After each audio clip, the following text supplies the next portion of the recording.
بحث امیدبخش از کلوب ورزشی حاجی شریف.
چهره‌هایی که چون گفتیم در قسمی اول آزاد بودند، اینها هم 1 2 3 4 5 6 7 8 9 10 نفر و بعدا اکنون جفتی که حالا معرفی می شوند، اینها طلبزاده حکمت از ولایت سوخت و نظرف عبدالرحمن از شهر دوشنبه می باشند. قوه و نیروی جوانانی که چندان شناخته نیستند حالا هم در میدان آن طلبات و آن سطح و درجه که باید خوب هنرنمایی کنند اندکی پسیوی برخی از چهره ها به نظر می رسد و فکر می کنم در مجموع جلب آنها دعوت این چهره ها به جریان رقابت های چمپیونات این ساله به نفع کار خواهد بود.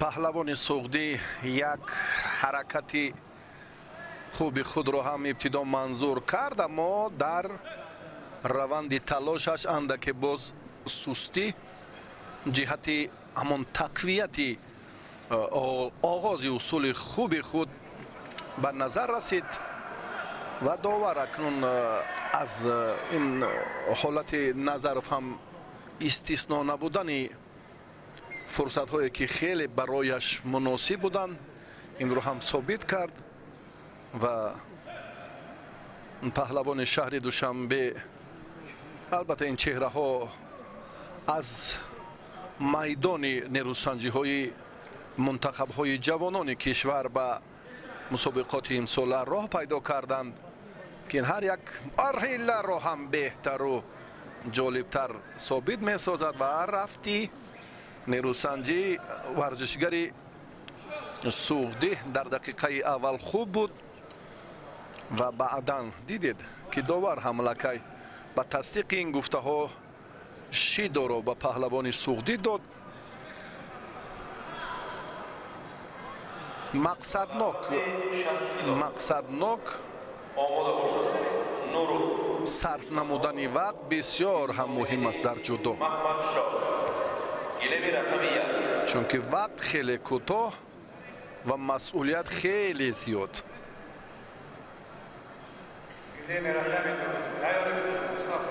سهیل عزتов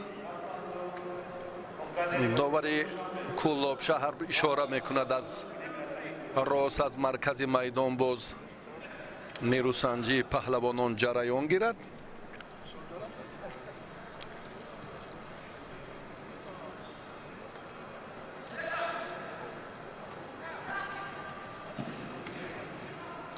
طلبزاده راستی این طرزی حرکتش مناسب نیست برای اون چیزی که او میخواهد. یعنی ببینید باز هم یک کوشش دیگری سستی خود را منظور کرد. کارش تا به نقطه ضروری رفتن نمیرسد، مطلبش البته عملی نمیگردد. این هم چند عنصر، چند عامل یا باز هم چند نقص و علت دیگری زمان تمرین انجام داده این چهره را ثابت می سازد و عبدالرحمن نظرов حالا هم عاجز مانده است در سلسله حمله های رقیب و در مجموع برای رفع همان مشکلاتی که برایش طلبزاده ایجاد میکند. به هر دو حالا امکان دست نداده است که موفق گردند و نظرов سست گوشتین میگیرد. اکنون داور هم رو سری وقت مجازات کرد. نادرست داشتن طلبزاده داور رو هم به طرف نگذاشت و هر دو آگاهانیده شدند دو شیدایی دارند. آی آی آی مناسب خیلی نزدیک به وزری، اما کتفی چپی سفید پوش چندان درست به زمین نافتید و برای این کار باید نظرов از سر آستین رقیب برابری آغاز حرکتش کوتاه‌تر می داشت. آنگاه باز هم کار در این سمت رنگی دیگر می گرفت. نه، کسبیتی که ما می خواهیم در نیروسنجی این دو چهره الان نمایان نیست و اگر جهت دیگری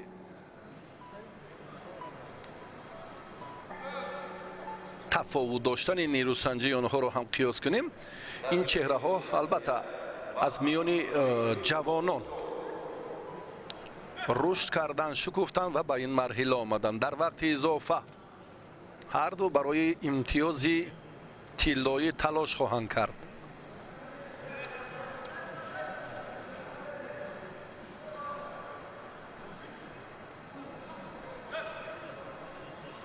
نظرов رجوع نمی کند برای دریافت فرصت مناسب در سه عنصر مهم گشتن جودو در پارتر یا کار در زمین. این علتش رو همگان خوبتر میدونه و سر رفتیدنش هم باز خطری دیگر را ایجاد میکند. سهیلی چی نظر دارد به این حالتی به عمل آمده؟ سهیل عزتов فکر میکنم داور بله داور تقاضا میکند در این جریان که حالت تکراری به سر رفتیدن کبود پوش این مجازات است. نظر بنده و خلاصه داور را بیاید ببینیم که در رفت این سبقت بیاد. یک بار دیگر بله این خنساک مکی از میدان بیرون راندن بدون داشتن شیدو، حالا که این پهلوان دو شیدو دارد. بله داور این گفته را تصدیق کرد و پهلوان کبودپوش را از میدان خارج نمود. طلبزاده در این دیدار غالب شد.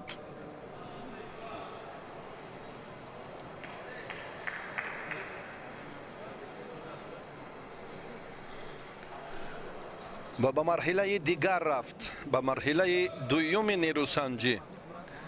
علیموف سامان در این دور آزاد است. شایوف عبدالرحمن در دوری اول آزاد است. محمد نظرов هم در دوری اول آزاد است. محمدов هم در دوری اول آزاد است و مهرزاد صوفیوف نیز در دوری اول آزاد است. اکنون اینجا ما نوروف مصطفی و اسلامیدین محمدشاه رو به شما معرفی می‌سازیم.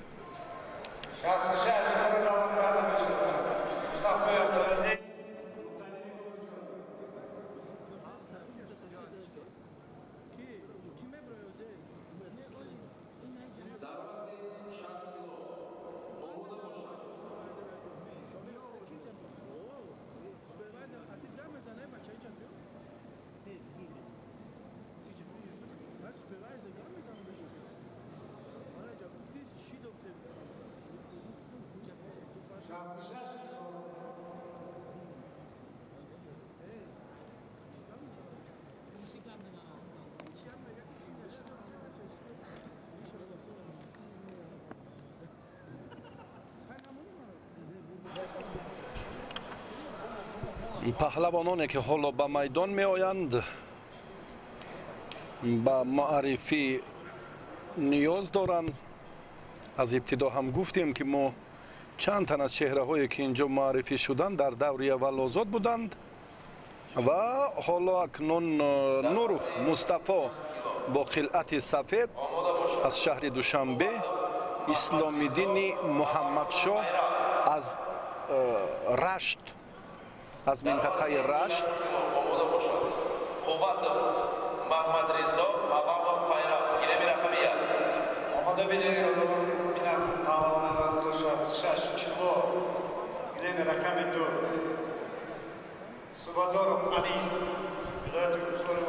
نوروف در این لحظه اندکی کوشش خود را میخواهد بهتر نشان دهد.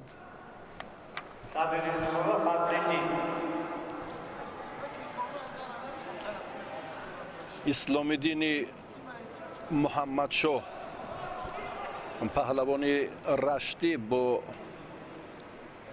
خلعت کبود است از ناحیه نورآباد.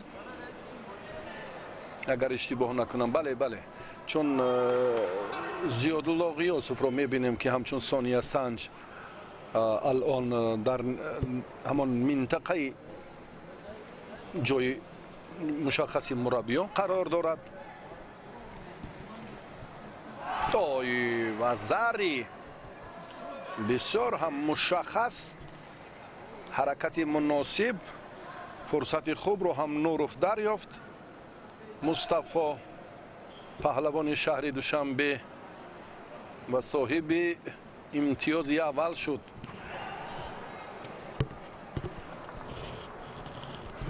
کار در زمین این هم جالبترین فرصت بود برای مصطفی نوروف، اما این امکانیت را از دست داد و اسلامیدین باشد در همین چهره کبودپوش. راستی اکنون در گوشین ملی در مسابقه های حدودی جماعت و دهاتی نورآباد موقع علاهیده داشته باشد، اما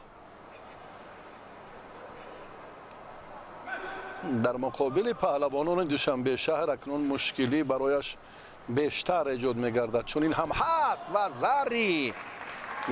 زری پون با همین ترتیب هم سفید پوشی دوشنبه شهر که مصطفی نوروف نام دارد در این دیدار غالب آمد و از این مرحله نتیجه ارزنده را به دست آورد، به مرحله دیگر رفت. با آخوندزاده مصطفی در دوری بعدی نیروسنجی خواهد کرد.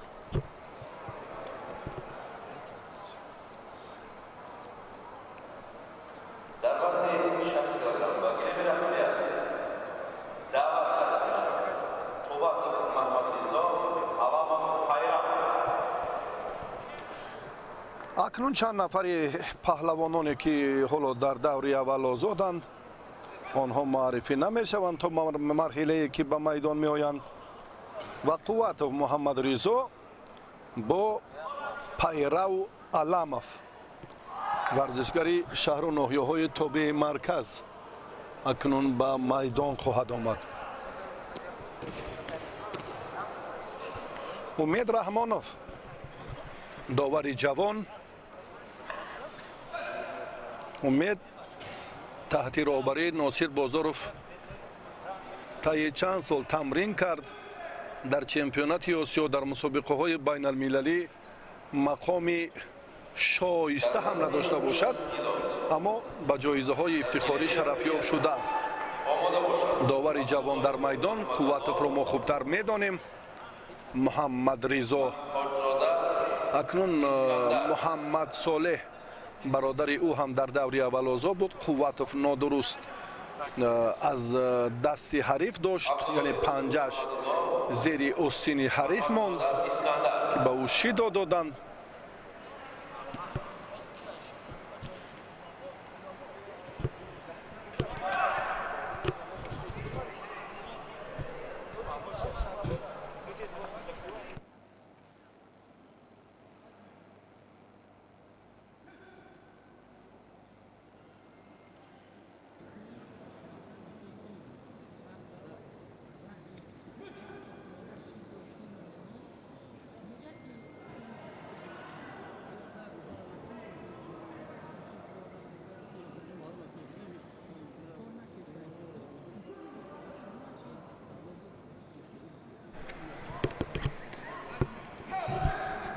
کار در این سمت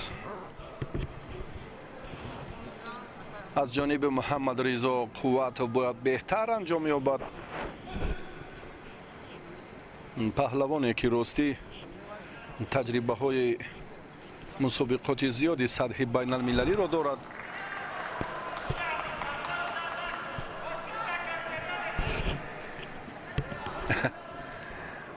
دستی راستش را نشان میدهد که هنگام حمله حریفش دستی او را گزیده است یا حالت تصادفی به عمل آمد.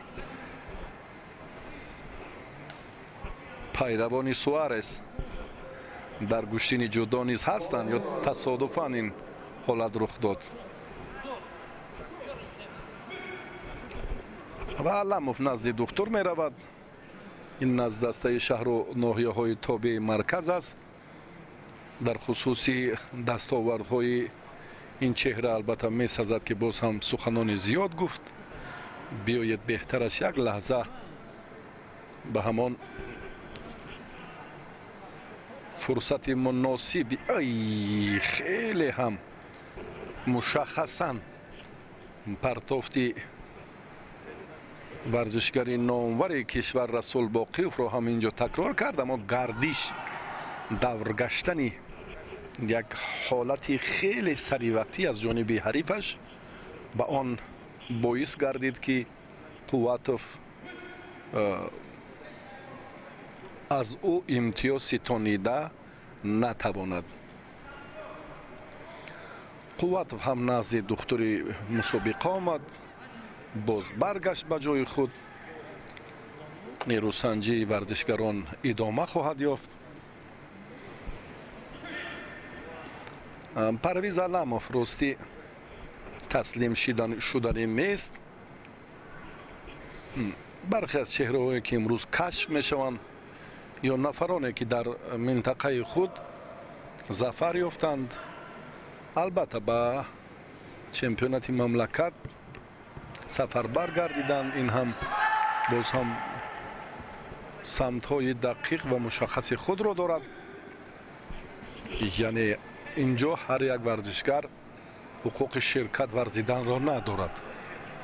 барои ин марҳилаҳои асосӣ пуштисар шуданд. дар ибтидо шурӯъ аз ноҳияҳо, баъдан аз вилоят ва баъдан ин тартиб хеле муносиб. ана инро партофт мегӯянд. муҳаммадризо қувватов, аз шумо мо сонияҳои аввал ана ҳамин зебогии гӯштини ҷудоро интизор будем.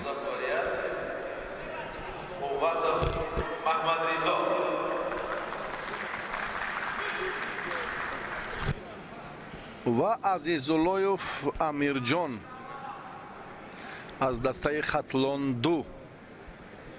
азизуллоев дар даври аввал озод буд.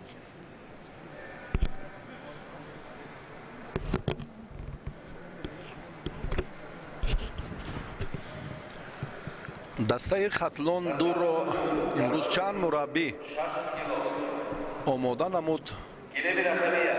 яке аз он мураббиён Зариф Назриев ва боз Хусрав Шоев шидо ба паҳлавони шаҳри Кӯлоб нодуруст амал кард.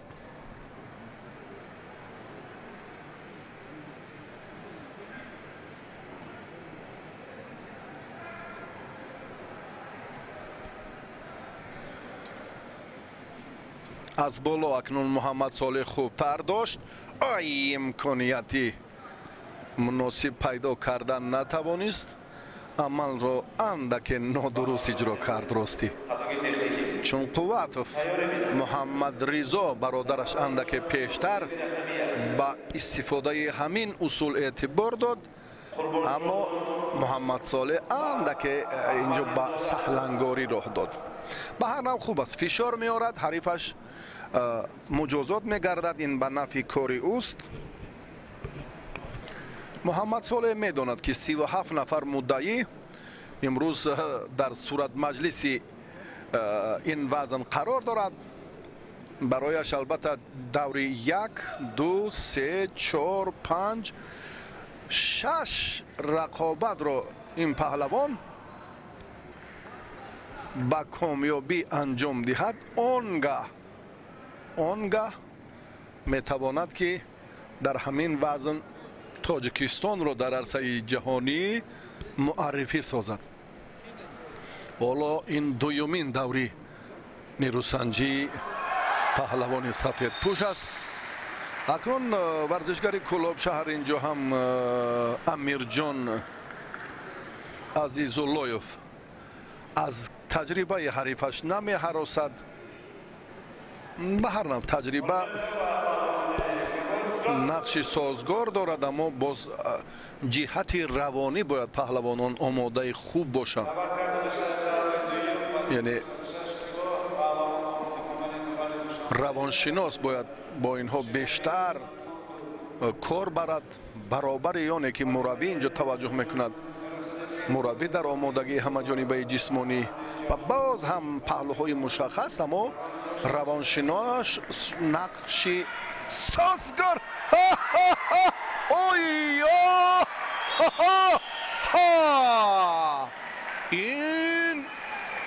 ин кори дигару қашанги Кӯлобшаҳр рафти сабқатро комилан дигар кард. ва Муҳаммад Солеҳ, биёд як лаҳза таваҷҷӯҳ мекунем. ягон ҷои гуфтугӯву баҳсу мунозираи дигар нест. ана дидед аз чеҳраҳои навкашфшуда ана ҳамин нафарро месазад ки аҳсан гуфт. Амирҷон Азизуллоев, варзишгари шаҳри Кӯлоб, воқеан ҳам бо ҳамон кӯпрук ё бо истилоҳи мостик дар ҷудо ва дар гӯштини миллӣ ҳам мамнӯъ аст. ва воқеан бубинед, кӯпрук кардан ягон зарурат бисёр олӣ. ана кору мана кор воқеан ҳам олӣ. ана инро чеҳрае ки аз Кӯлобшаҳр кашф шуду Муҳаммад Солеҳро дучори шикаст намуд.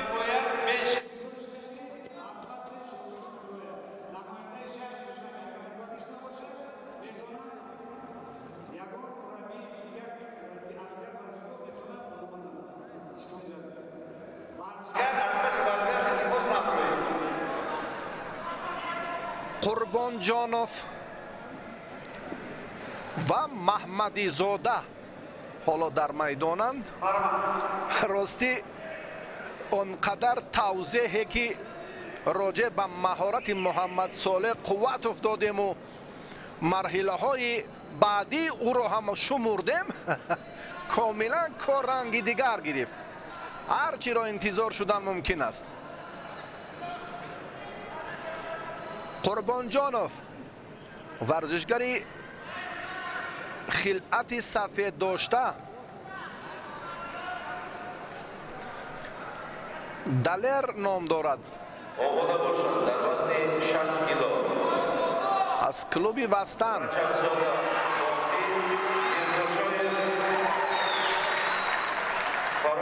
محمدیزاده محمد از شهر دوشنبه انا همین چهره کبود پوش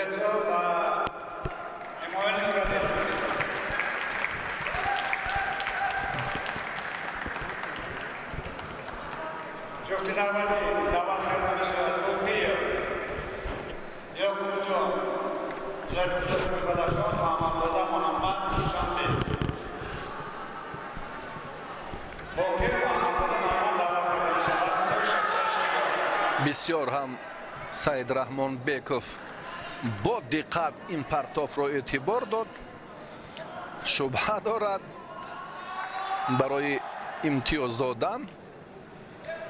بیاید یک جای این حالت را ببینیم.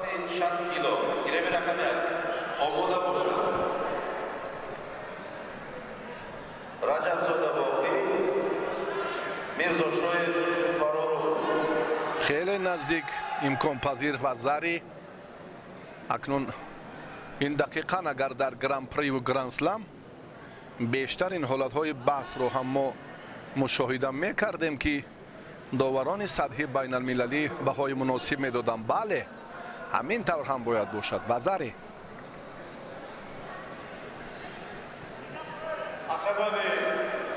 قربانجانوف خیلی خوب مهنت کرد.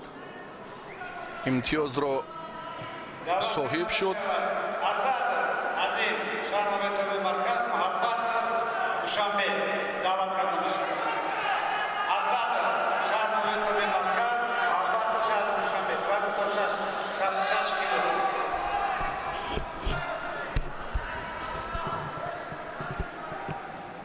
بله من شبهه دارم که چرا در جریان رقابت این حرکت اکنون درست شد.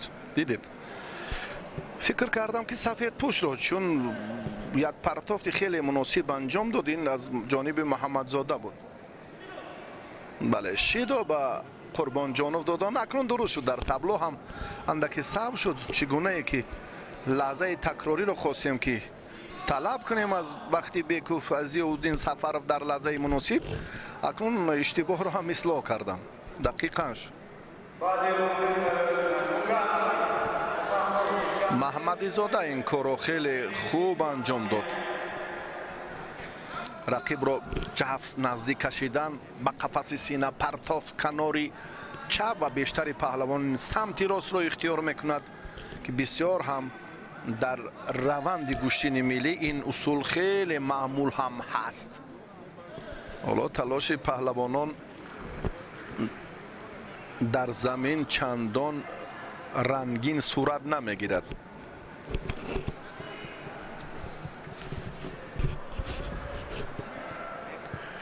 سبب این رو هم البته ما و شما خوبتر میدونیم. در گزارش های قبلی هم جوانانی که امروز هم چون عادت همیشه در گوشتین ملی رغبت خاصه و پیوسته که دارند و برای عادت کردن آنها در با همان سلاح پرت یا کار در زمین بیشتر باید موظف باشند. مربیان چقدر که در حالت راست بودن زحمت میکنند تلاش میورزند همان قدر دیگر هم در پرت باید نمونه باشند. شیدو دویمین شیدو با قربانجانوف ورزشگری که باز از سر آستین حریف نادرست داشت.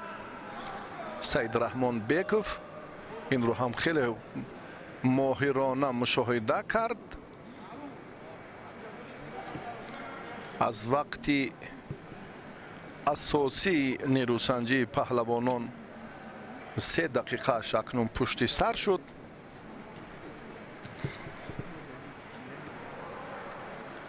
قربان جانوف امکانیتی با تخت پشت نگاه داشتن رقیب را از دست داد.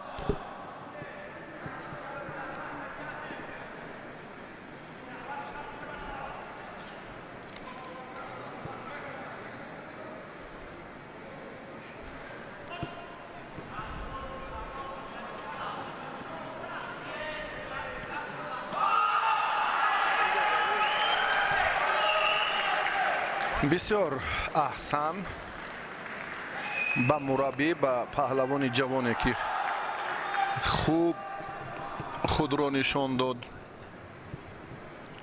جسارتی شایسته کرد و با همین ترتیب اکنون این چهره هم محمدزاده از دوری دوم نتیجه بهتر را هم صاحب شد و به مرحله دیگر رفت.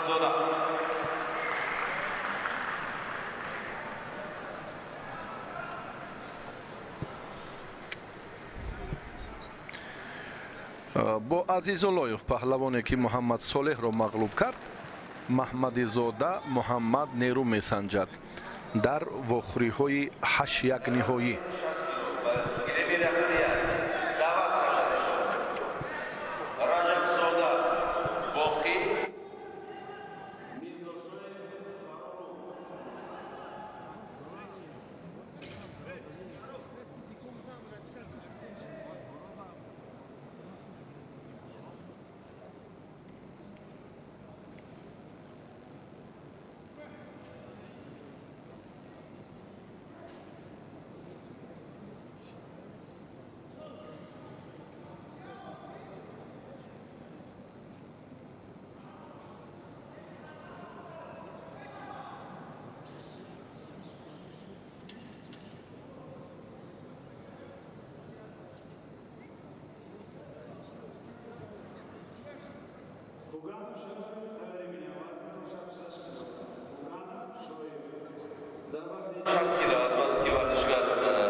رجبزاده بدون مبارزه دست بالا شد، چونکه میرزا شایف با میدان نبرآمد. پهلوان سوغدی بختش آمد کرد و به مرحله 8-1 فینالی رفت.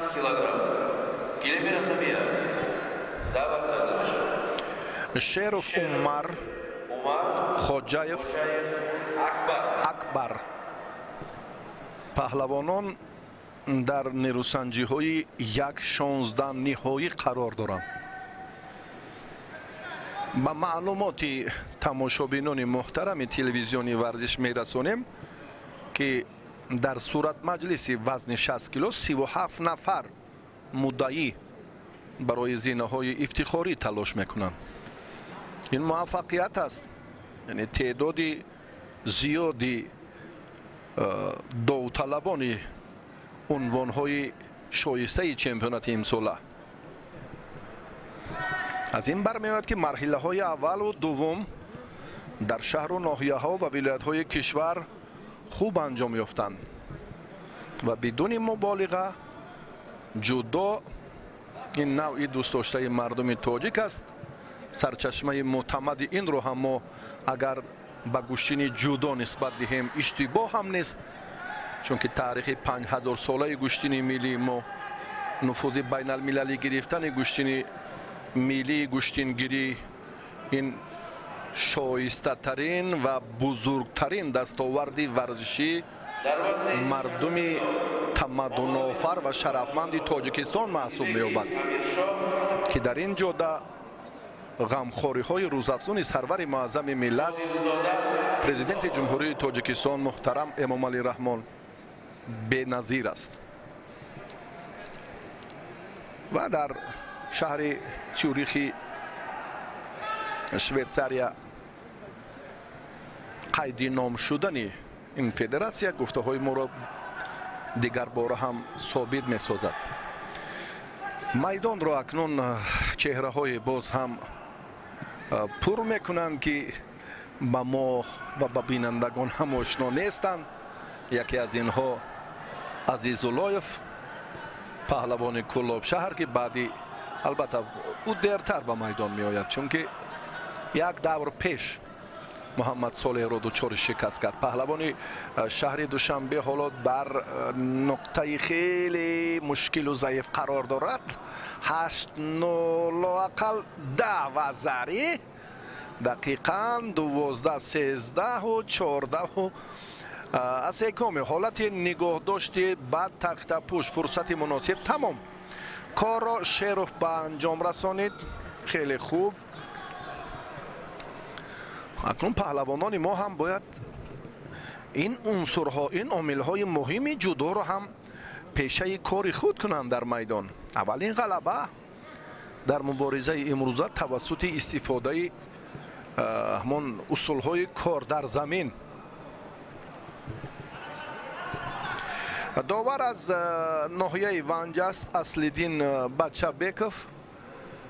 آن اشاره هایش چندان پهلوانان رو بله حالا توصیه رو باز انتظار است. بله با پهلوان سفید پوش اکنون بهاگذاری شد غلبه، چون مظفریت رو هم در 20 ثانیه حالت کار در زمین خوب دریافت و شیرو به مرحله دیگر رفت. تعداد داوران امروز خیلی زیاد از تمام منطقه های کشور، از شهر ترسونزاده، از ولایت مختار کوهستان بدخشان، از شهر کولاب، بختر، ولایت سوخت و اعظم میسایف.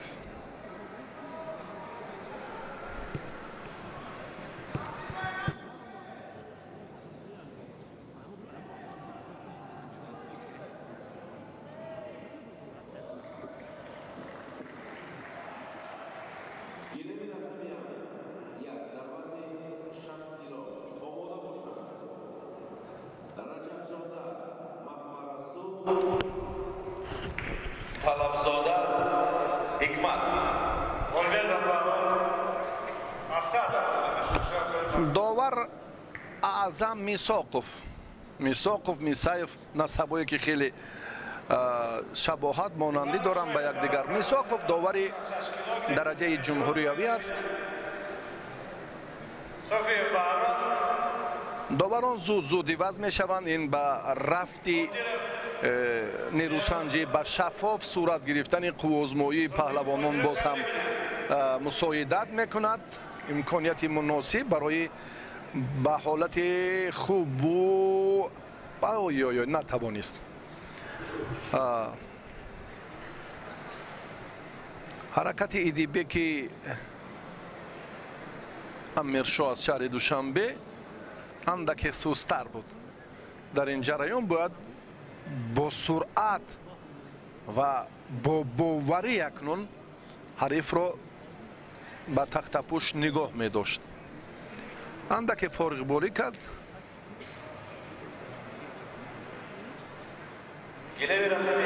و قادرزاده خود را از این ورطه خلاص کرد. ایسا نام دارد. این پهلوان هم از شهر کولاب است. ورزشگری کبود پوشه که حالا مجازات می شود.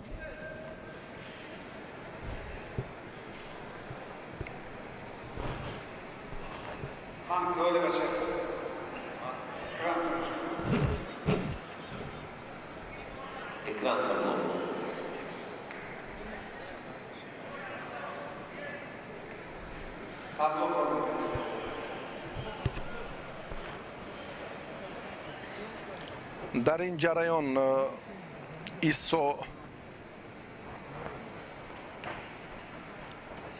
کوشش خود را هم خوب انجام دادن نتوانست و زود ایدیبک با استفاده اصول سری کتف رجوع کرد. امکان پیدا نمود که یک حرکت مناسب را هم انجام دهد، اما بهاگذاری نشد کوشش ورزشگران خیلی خوب است. البته بی‌طرف نبودن از هر دو جانب هم حمله ها پای در پای به مشاهده میرسد، یعنی پاسیو نیستن اینها. ایسا برای نادرست داشتنش از سر یاسین حریف شیدو گرفت و در مجموع تلاش پهلوانان اینجا کمی کسبیت میخواهد. صورت افزایی خوب است اما مشخصا اجرای عمل ها در اینجا باید مورد نظر باشد. شیدای دویم به ایسا داده شد.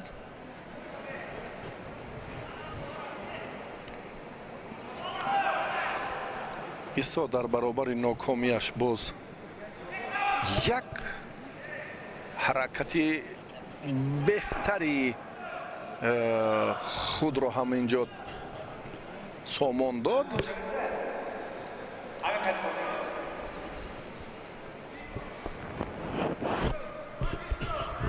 با پهلوان شهری دوشنبه ایدیبک هم برای اندک ضعیف گوشتین گرفتنش داورشی داد. هر دو نتیجه بهتر ندارند، هر دو دفعه مجازات شدند، هر دو هم کوشش دارند. راستی مشکلی در آن است که پهلوان در میدان بی‌طرف می ایستد یا سست هنرنمایی میکند. این خوف و خطر دارد و این بی‌مسئولیتی را نشان میدهد. اما ما در قوت سنجی پهلوانانی راستی قشنگی میدان امروزه این را ندیدیم. حالا بسیار با یک مسئولیت، جدیت تلاش دارند. کوشش بیشتری آنها مسئولیتشان را نشان میدهد. باید چنین باشد. در یک سال یک بار چمپیونات تاجیکستان دایر میشد و زری را اکنون سفید پوشی دوشنبه شهر گرفت. ایدیبک بسیار هم در این مورد از حالت مناسبی عکسی عمل خوب استفاده کرد. هر دو هم در یک لحظه در یک حالت خوب بودند، اما حرکتی آخرینی پهلوان سفید پوش بسیار هم بله درست است، بسیار هم خوب و سری وقتی بود. برای معرفی داور اینجا یک لحظه توقف کرد. در ورزش 60 کیلو بله گیری به رقم یک اولویت نصیب ایدیبک امیرشاه. ورزش 66 کیلو صوفی قادر رو دعوت کرده میشود. این لحظه خیلی خوب و مناسب بود که ایدیبک استفادهش کرد و لحظه های جالب یا فشرده جالبی این نیروسنجی را میتوانیم یک بار دیگر ببینیم. شیرالی بازاروف مشاهده کردیم که شیرالی بازاروف تبسم دارد، خوشحالانه شاگرد را از میدان بیرون کرد. ایدیبک امیرشاه را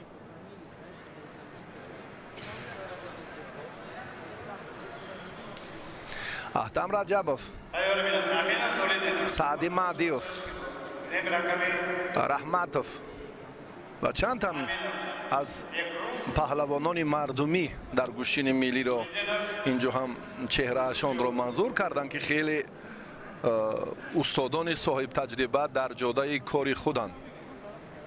امروز هم به تماشای مسابقات جمهوریوی آمدن. آماده باشد ورزشگران علیموف سامان، شایف عبدالرحمن، رجب زاده محمد عیسی،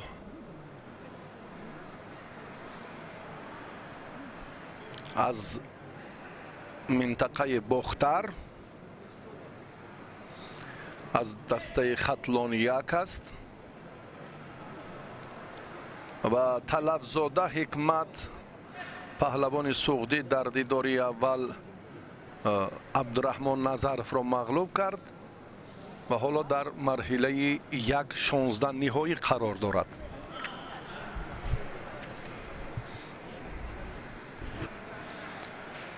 از سوخت هم اکثر هیئت منتخبی ҷудои суғдро дастпарварони мактаби варзишии ноҳияи ҷабор расулов ва масчоҳ ташкил мекунанд. Аз кохи варзишии зарафшон, ланглив ва мактаби варзишии ноҳияи масчоҳ инҷо мураббиён ҳоло вазъият барои фишороварии ҳамон ҳариф буғӣ кардан ин ҳам як унсури хеле муносиб барои таслим кардани ҳариф дар ҳолати партерӣ аст.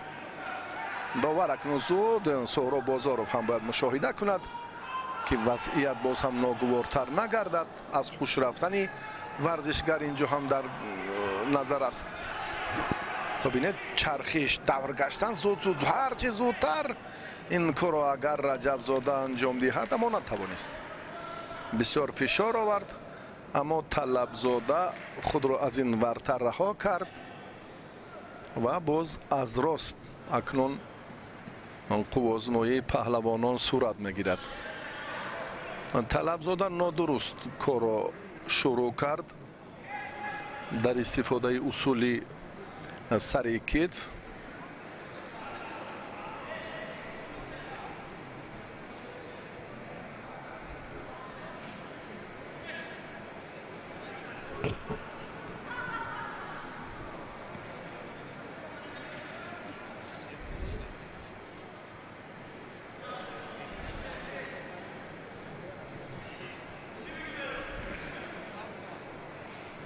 ҳаракат дар замин барои раҷабзода муносиб набуд. ростӣ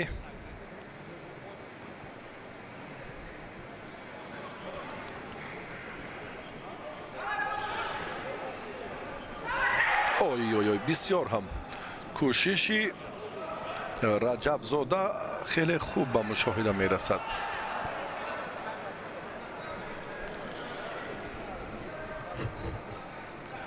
баъдиёне ки боз ҳам ба замин меафтанд инҷо талош чандон мақбул сурат намегирад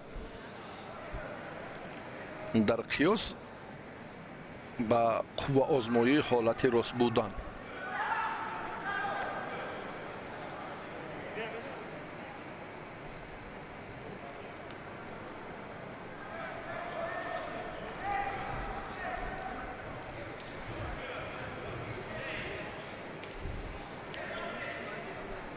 агар ин кӯшишҳоро ҳам сарсарӣ гӯем хато намекунем, чунки варзишгарон мақсад надоранд дар партер, махсусан дар партер. ин тавр шакли дигар таваккал карда як кореро сомон диҳам гӯён худро ҳамин тавр вонамуд месозанд. аслан истифодаи се унсури асосӣ дар партер аз қиёфаи ин чеҳраҳо маълум аст ки барояшон андаке бегона аст. ин ҳаракатҳо бисёр ҳам суратафзоиро тақозо мекунад, яъне касбияти баландро. беҳтараш акнун корро дар ҳолати рост будан боз ҳам муфассалтар шарҳ диҳем. вақти он расидааст ки мактаби ҷудои кишварро дар партер тақвия диҳем. мураббиёни соҳиб ихтисосу бо таҷрибаро ҷиҳати амалӣ кардани ҳамин се омил дар партер бештар ҷалб содем, чунки тақозои замон аст. дар як ҳолати рост будан кор анҷом намеёбад ва бигзор анҷом наёбад, аммо вақте ки варзишгар ба партер меафтад вазъаш табоҳтар мешавад. агар истифодаи усули партериро ҳам агар хуб бархурдор набошем, лоақал дифояшро мо бояд хубтару олитару шоиста донем. аз ин бармеяд ки ин роҳи баргашт нест. хоҳ нохоҳ бо тақозои замон, ҳамқадами замон будан аз мо ҳам талаб мекунад ки мо дар ин раванди кор бояд ба ҳамин самтҳои асосӣ эътибори аввалин дараҷа диҳем.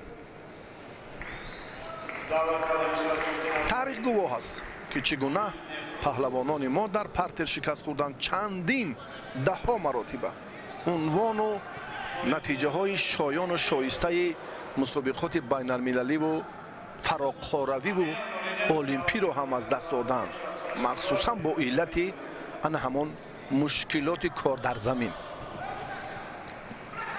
ой боз ҳам як руҷӯи Раҷабзода буд.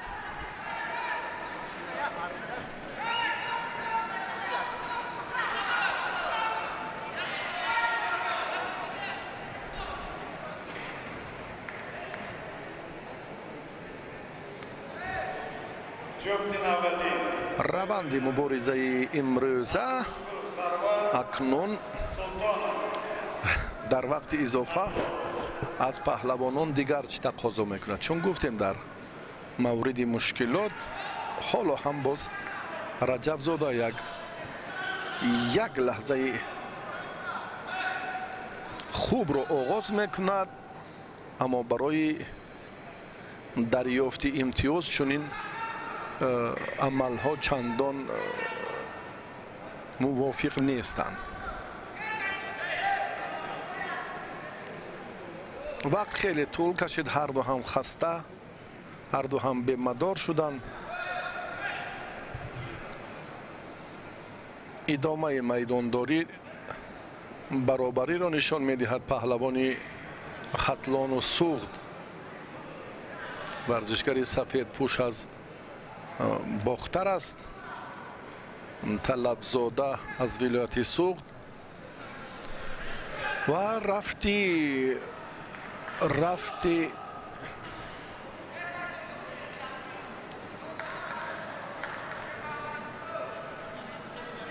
мусобиқоти ҳарду паҳлавон тақвият мехоҳад. инҷо нақши довар ҳам бориз аст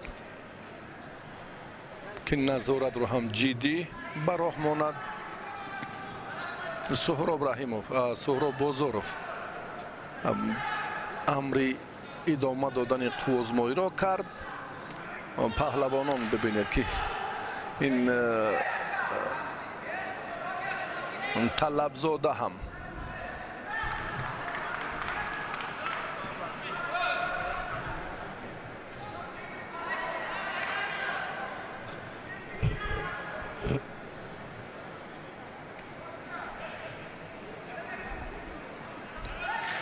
ба ин тарзи гӯштингирӣ бояд аз ин ҳам пештар довар ба Раҷабзода шидо медод.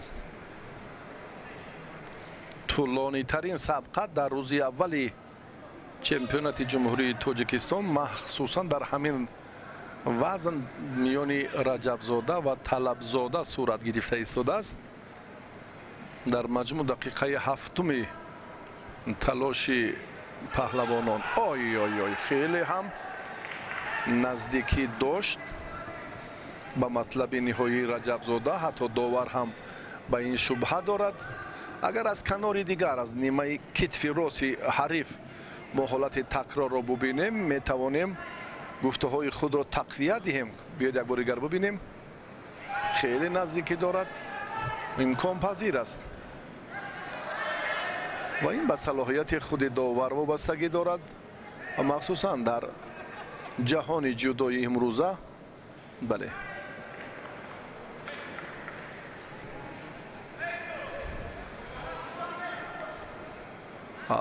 ҳолати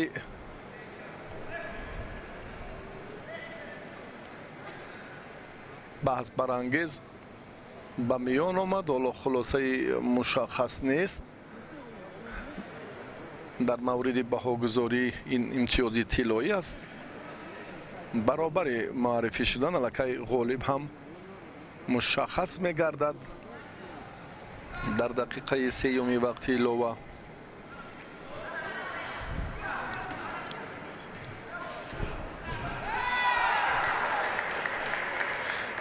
то ин муддат биёд як бори дигар ҳам хеле наздикӣ дорад. хеле боз як бори дигар аз ин нуқта бисёр дар шубҳа мондам ростӣ. вазари ниҳоятан ҳамин кор ранги дигар гирифт. Хеле на ба амон андаке такрори панҷуми коргардонҳои мо ин назарро боз ҳам мушаххас карданд. ва зари раҷабзода дар ин дидор акнун комёб шуд, ба марҳилаи дигар бо Идибек майдондорӣ мекунад. дар марҳилаи 8 ниҳоии ҳамин вазн Алимов Сомон ва Шоюв Абдураҳмон, ҳар ду ин паҳлавон ҳам дар даври аввал озод буданд ва ҳоло барои Аламов чаро дар суратмаҷлис Алибов навистанд? рости ин чеҳра насабаш Аламов аст. сафедпӯше ки аслан зодаи шаҳри ваҳдатанд.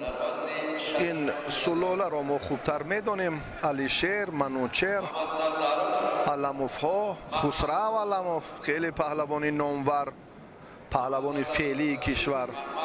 ва Манучеру Алишер ин паҳлавонони собиқи ҷумҳурӣ ки ҳоло акнун бо тақозои замон кору фаъолияти худро дар дигар самт идома медиҳанд. Сомон Аламов дар қаҳрамонии осиё ҳам ҷоизадор ҳаст. ин медали биринҷӣ ва боз ҳам ҷоизаҳои шоистаи мусобиқоти дигарро ҳам дорад дар мусобиқаҳои дигари байналмилалӣ. ва дар маҷмӯъ месазад гуфт мо як қиссаи хеле дурудароз аз ҷамоати кадучии ноҳияи восе дорем роҷеъ ба матонати ҳамин сафедпӯши дар майдон буда. хеле тӯлонӣ аст. акнун вақти қисса кардан нест. ҳоло акнун Аламов ин корро чӣ гуна Сомон медиҳад ки худ Сомон ном дорад. ва акнун аз Шоюв ҳам рости мо чандон хабардор нестем аз маҳорати волои ин паҳлавон. аз дастаи шаҳру ноҳияҳои тобеи марказ аст. кабудпӯши дар майдон буда. Аламов бештар кӯшиш мекунад ки ба пӯшноки ҳарифро ҳаво диҳад. Аламовро ҳоло рақибаш дар ҳолати ҳамон асекоми дарёфт ё ҳолати нигоҳдошти ба тахтапӯшт ки вақти мушаххаси худро дорад. 8, 9, 10 ва зариро Шоюв моли худ кард. акнун 15, 16 хеле вақт ҳам зуд сипарӣ шуд. бо ҳамин тартиб акнун Аламов бо алам аз майдон берун мешавад, чунки дар дидори нахустини худ комёб нашуд, дучори шикаст гардид ва аз идомаи роҳи муборизаҳо маҳрум шуд.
بسیار هم مبارزه با سرعت، حرکت خیلی خوب و زری.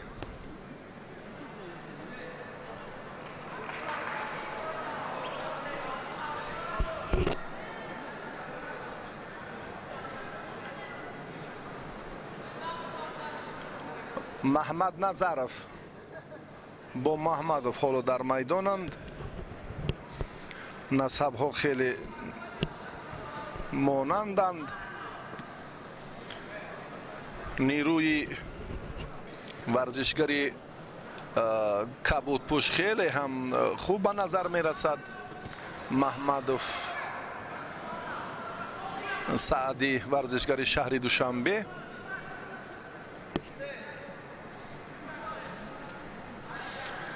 و اکنون با حرکت پهلوان هم در دقیقه اول خیلی اعتبار دادیم که بسیار هم سطح و صفت آمادگیش هم خوب مشاهده می گردد. و محمد نظرов این از کلوب ورزشی وستن، بله، پهلوانانی که امروز خب حکیم نام دارد. محمد نظرов حالا چهره که با خلعت سفید است.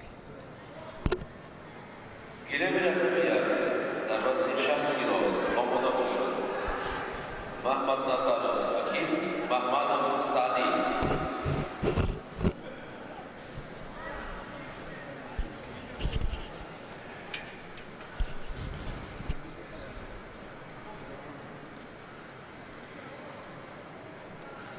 از حالت هیجان هر دو بیرون شدند، چون که در دقیقه اول بسیار هم با سرعت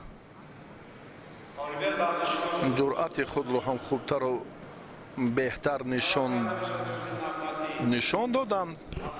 ولی که محمدов با مقصد خود رسید. این خاتمه کار نیست. شیدو به هر دو ورزشگر برای سستر نیرو سنجی کردنشان انا این ترتیب کاری دیگر رو واقعا هم مسئولیت دیگر دارد. محمد نظرov باز هم توجه میکند به کم داشتن کمربند رقیب از حالت از پشت حریف، از پشت گریبان، اما وزری رو از دست داد. وزری و دقیق هم این کار خوب صورت گرفت برای محمدov.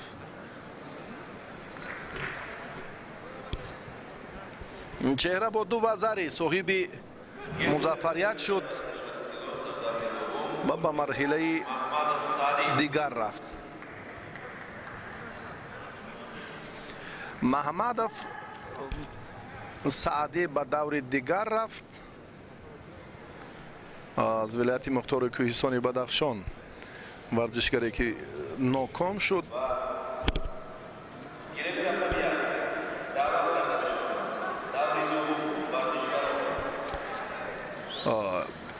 نفر دیگر رو ما از آن منطقه که معرفی کردیم، باشگاهی وستن، آن چهره راستی در میان پهلوانان نامور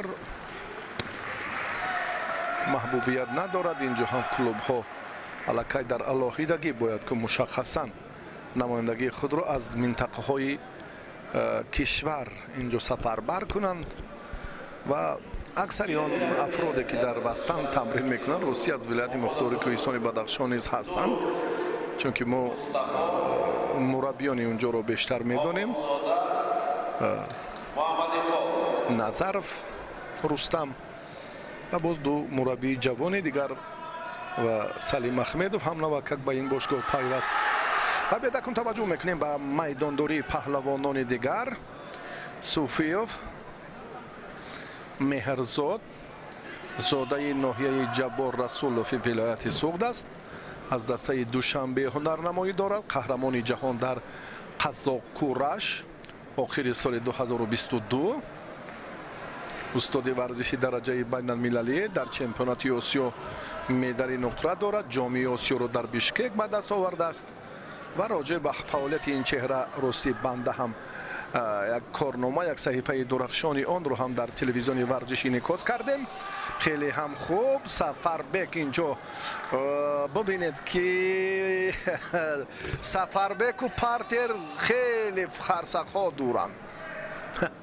рости дар ин ҷараён андаке мушкилӣ барои Суфиёв эҷод гардид. Сафарбек бошад паҳлавони хатлон 2.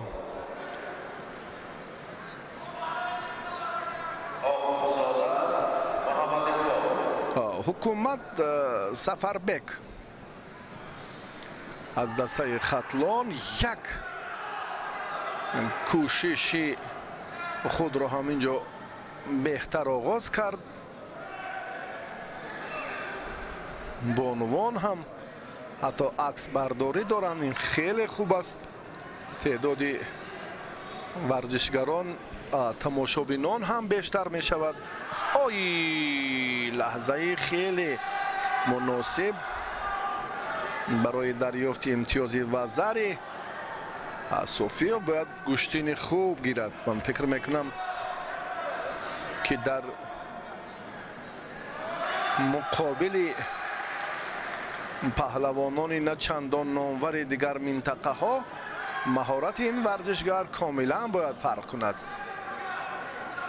қаҳрамони ҷаҳон шудан. ой вазари ана ин кори дигар хеле ҷуръат кард. партов боз ҳам ба канори дигар ҳолати нигоҳдошти тахтапӯшро хуб пайдо карду тамом. дигар Сафарбек таслим шуд. ва Суфиёв мо аз ин чеҳра хеле умедвориҳои зиёд дорем. баростӣ дар ҳамин вазн саршинос, намуна ва ифтихормандона ба пеш меравад.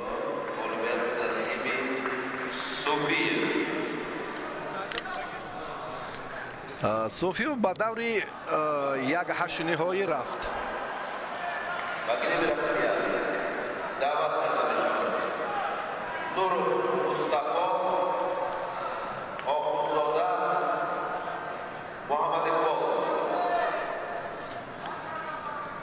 муҳаммад иқбол охунзода суғд ва Нуров Мустафо ки пештар Исломиддини Маҳмадисоро дучори шикаст карда буд ба майдон мебароянд. ғолиби ҳамин ҷуфтро Меҳрзод Софиёв дар вохӯрии як ҳаштниҳоӣ интизор аст.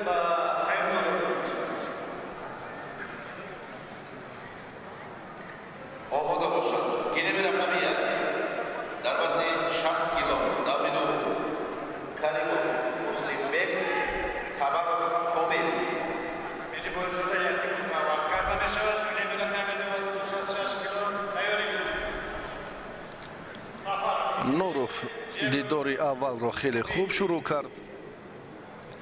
Исломиддини Маҳмад Шоҳ паҳлавони раштиро дар муборизаи аввалаш ноком намуд ва Охунзода дар даври аввал озод буд. паҳлавони суғдӣ.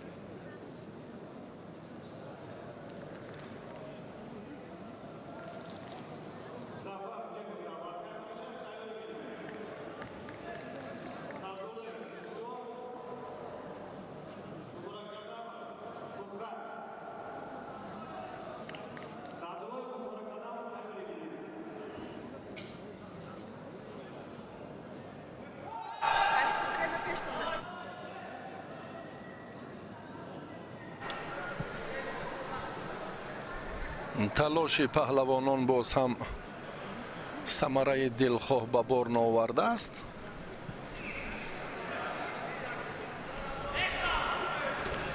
Охунзода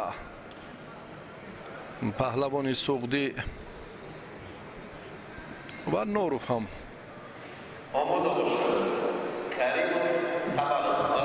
در تلاش هر دو پهلوان برابری هست. در مجازاتشان نیز بندهای علاهیده موجودند که آنها را باید پهلوانان خوب دانند، درک کنند که با اشتباه و خطاگی ها راه ندهند. این هم لحظه مناسب برای آخوندزاده بود. می توانست که این را با کسبیت خوب باز از این هم جالبتر انجام دهد و صاحب وزری شود.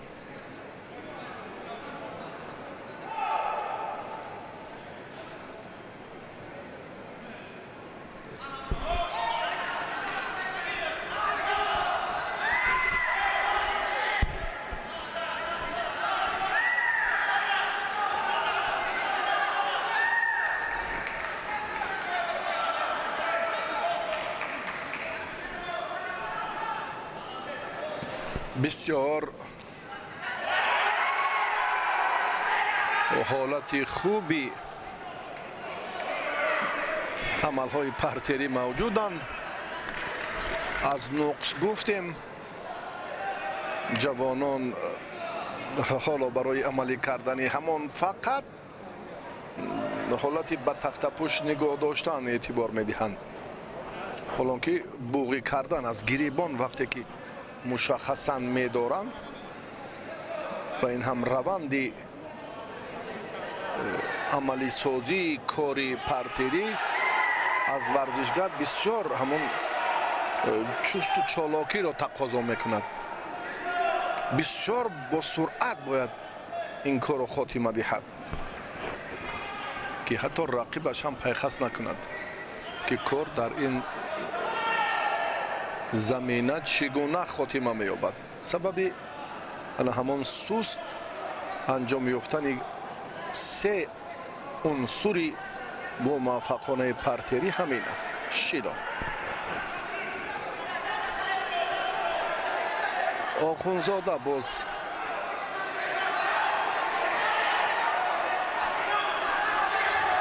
رفتی سبقت رو هم تحت نظارت خود گرفته ایستاده است اما کامیاب نمی شود. دقیقه آخرین وقتی اساسی برای نوروف اندک مشکل تر شد چون که از این پیشتر هم آزمایش خیلی طول کشید. هرچند غلبه کرد اما یک دور نسبت به رقیبش باز هم زحمتی بیشتر داشت. یک دور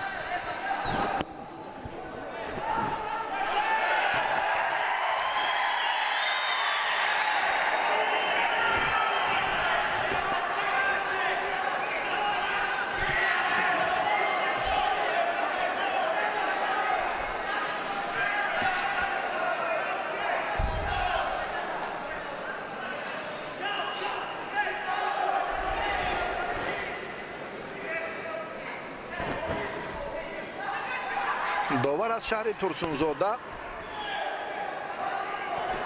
شهیدزاده جمعبک. این داور هم داور درجه جمهوریوی است. یک جهت فرق کننده چمپیونات امسال همین است که کمیسیون مشخص جهت بهاگذاری کار خود را برده ایستادند. داوران تمام منطقه تاجیکستان اینجا هم دعوت شدند با برگزاری سمینار مشورتی پیش از آغاز چمپیونات. و زری ایست نبود. از این حالت بله تکرار تقاضا می شود. داور به این شبهه ندارد. فکری خود را بدون نوارهای تکراری تصدیق کرده است. بهاگذاری نکرد. شاید اونجا که در حالت دیدن که توقف بود یا بدون ایست ба ин нуқта бармегардем. ҳоло рафти майдондориро дар ва ба даст овардани имтиёзи тиллоӣ боз ҳам тавзеҳ медиҳем. нуров корро дар ин лаҳзаҳо чандон хуб анҷом намедиҳад. тақдири рақобат бо ҳамон иштибоҳу мушкилот шояд ҳалли худро ёбад, чунки ҳар ду боз ҳам муҷозот шудан, ду шидоӣ доранд.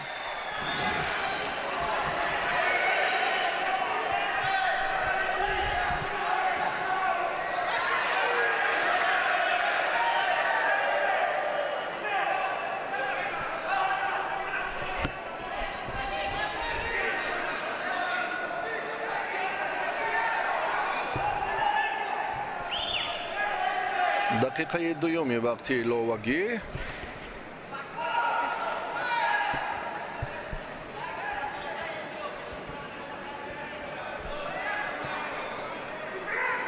آخونزاده امکان باز هم دستی چپی رقیب رو جانب خود برکشیدن نتوانست. پرتافتش نتیجه به بار نآورد.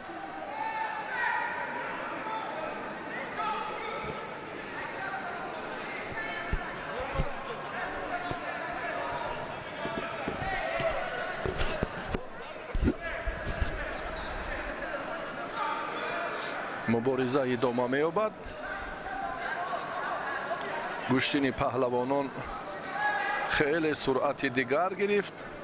انا همین ترتیب حرکت لازم است.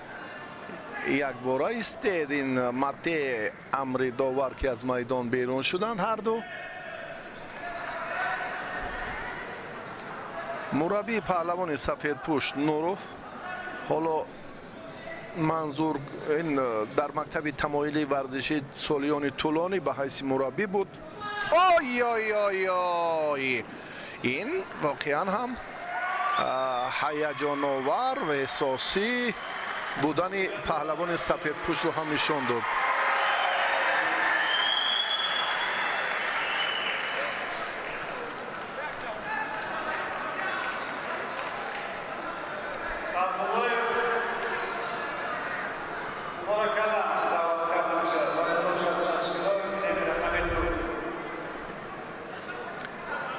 دقیقه سیوم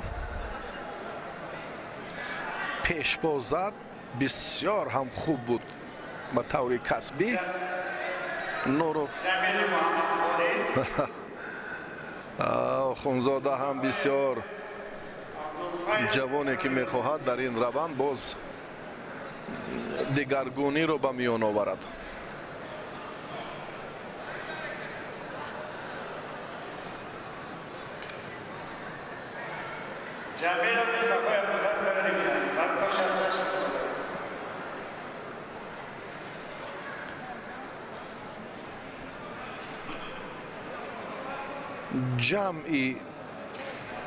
جمعی مبارزه پهلوانان رو اینجا به نظر گرفت، یعنی هجوم ها رو. اونگاه قیاس می شود که کی افضل تر است. پهلوان کبود پوشنده که پشت خود را با اون سمت روانه کرد که برای حریف نابود بود. گاه چنین لحظه ها به عمل که می آیند پهلوان صاحب تجربه میداند که انا همین حالت دو حرکت مناسب رو برای در پرتر پیدا کردن حریف به وجود می آورد. همین طور هم شد. اکنون سلسله شیداها به ناکامی پهلوان سغدی زمینه گذاشت و ورزشگر شهر دوشنبه در این دیدار نوروف صاحب غلبه نوبتی شد و به دوری 1/8 نهایی رفت.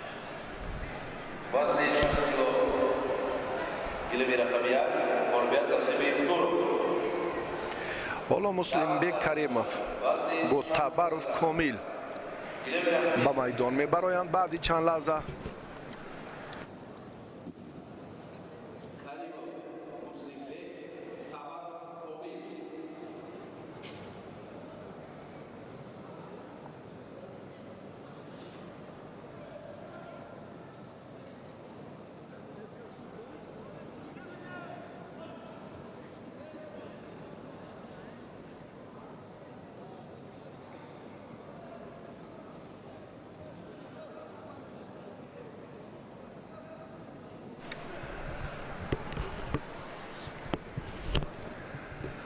муслимбек паҳлавони аслан аз қубодиён қумсангир файзиддин амиршоев ин чеҳраро ҳоло ҳамчун сония санҷ ҳунарнамояшро назорат дорад. аз дастаи хатлон як муслимбек каримов ҳунарнамоӣ мекунад. бале аз ҳамин минтақа аст, чун гуфтем аз вилояти хатлон аст, ё шартуз ё ман чеҳрае маҳсуб меёбад ки то ба марҳилаҳои ниҳоии чемпионати мамлакат дар ҷудо, дар гӯштини миллӣ ва дар самбо ҳамин чеҳраро мо чандин дафъа дидем. ҳунари хуб дорад.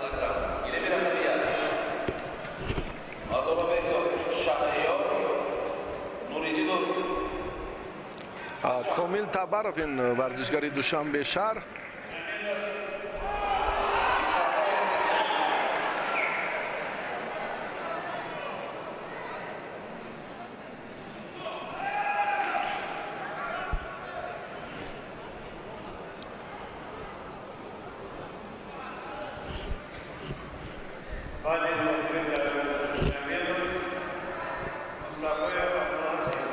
муслимбек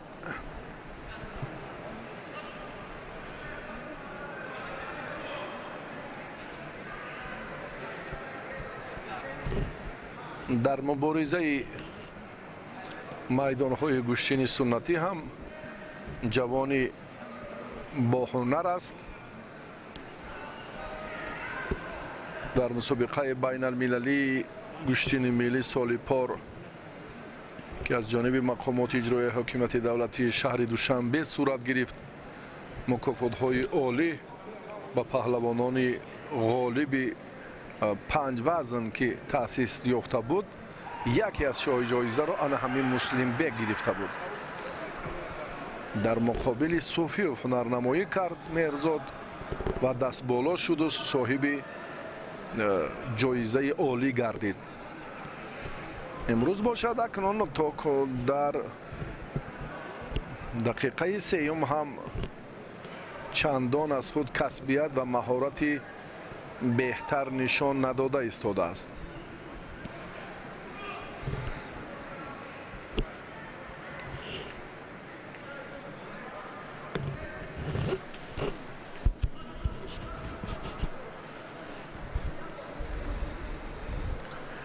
дар хусуси маҳорати паҳлавони кабудпӯш табаров комил рости маълумотҳо боз ҳам мушаххас нестанд.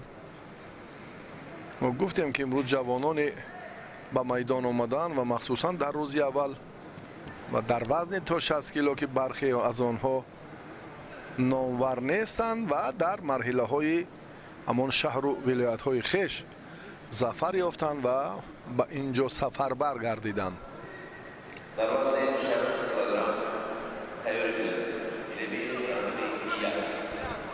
акнун табаров инҷо дубора огоҳонида шуд.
ба рафти майдондории паҳлавонон акнун эътибор медиҳем муслимбек каримов ба қуллаи зафар расид. бале бо як вазари элчанинов имрӯз меҳмони мардуми тоҷикистон аст. ин чеҳра ҳам хеле барои мо ошност. дар тарбияи расул боқиев ва дигар комроншо паҳлавонони мо хизмата шоишта. муслимбек каримов дар ин давр ғалаба ба даст овард паҳлавони хуталон ва ба марҳилаи дигар рафт, марҳилаи як ҳаштниҳоӣ.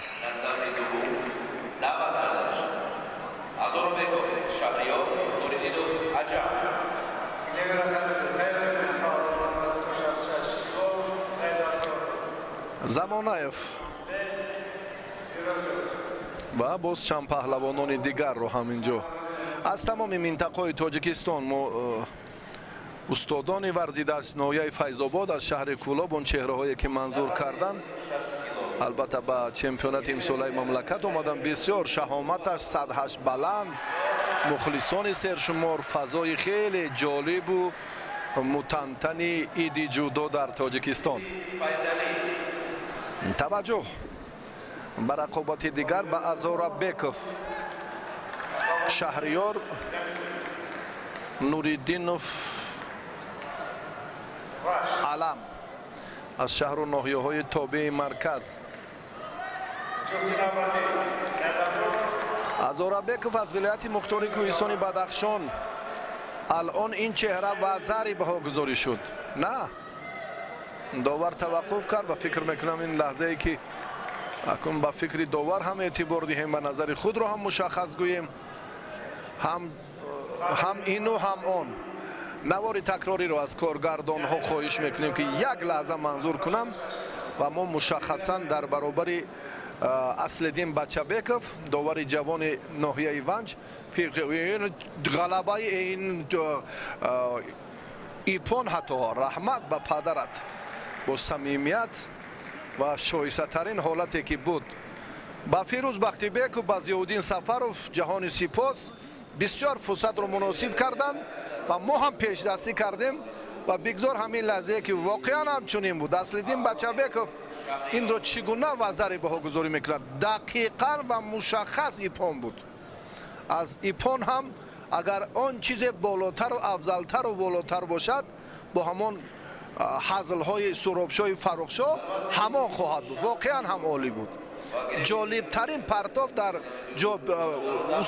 усул дар рӯзи аввали майдондорӣ хеле олӣ.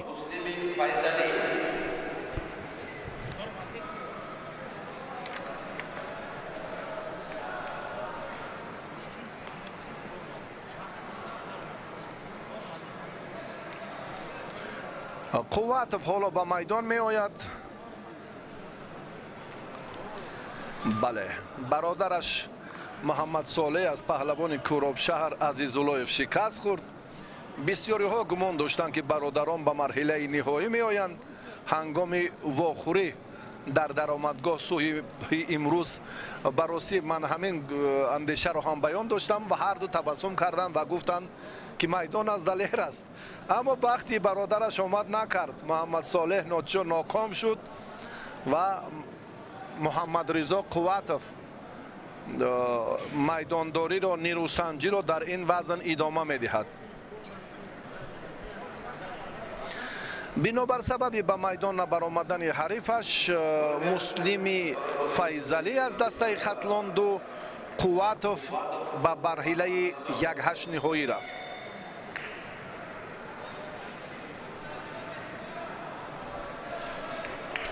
нафарони дигар акнун ба майдон даъват мешаванд.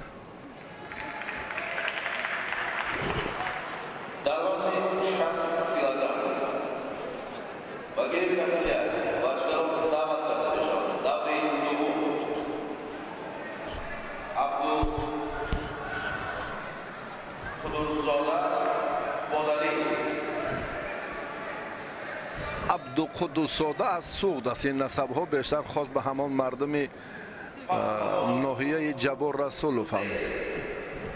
абдуқудусода аз суғд ва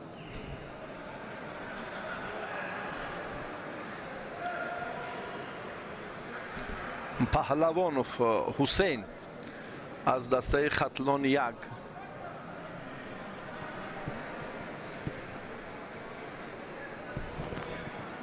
агар варзишгари суғдӣ боз ба майдон наояд ба монанди маърифи муҳаммадризо қувват ва лакай пайдо шуд.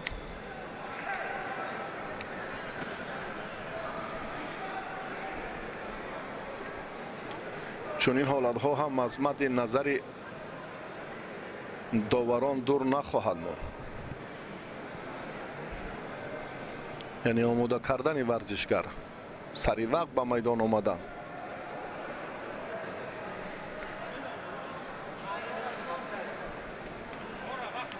мисоқов аъзамҷон довар аз шаҳри душанбе.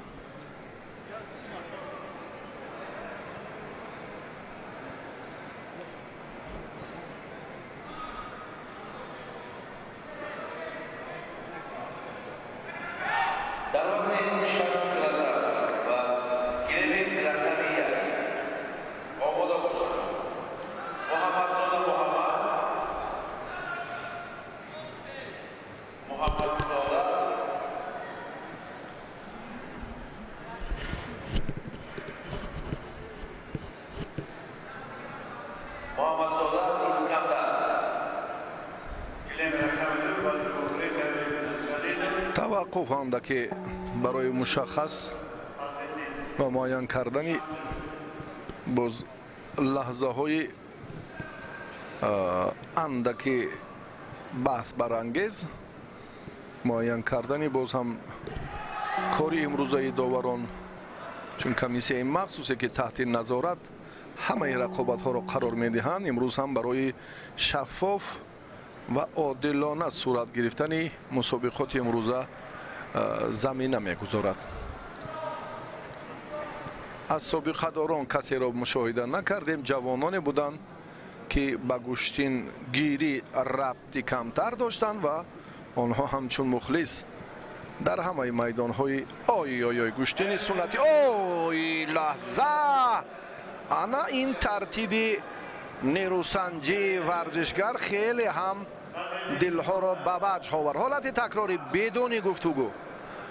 на танҳо мисоқов, инҷо чандин нафароне ки буданд аллакай мутаваҷҷеҳ нашуданд. ҳаракат аз ҷониби паҳлавони кабудпӯш Паҳлавонов буд. ба сар рафтиданро мо дар назар дорем. бале дақиқан ҳам ҳаст. ба сар рафтид. довар чӣ назар дорад? мушаххас ин аз навори такрорӣ комилан мушоҳида мегардад ки хансоки маке варзишгаре ки ба сар меафтад аз майдон хориҷ мегардад. бибинед довар чӣ хулосагирӣ мекунад. ташаккур чунин ҳам ҳаст. мо довар нестем, лекин ҳаққи шарҳи ин лаҳзаинаро барои тамошобинон дорем. воқеан ҳам чунин буд.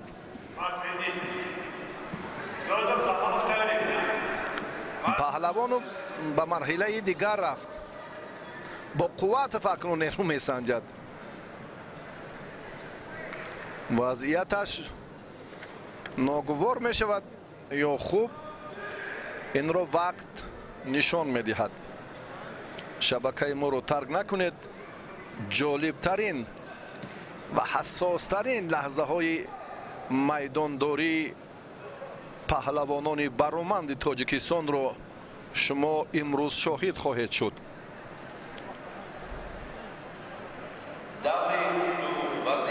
муҳаммадзода искандар, муҳаммадзода муҳаммад ҳоло ба майдон мебароянд.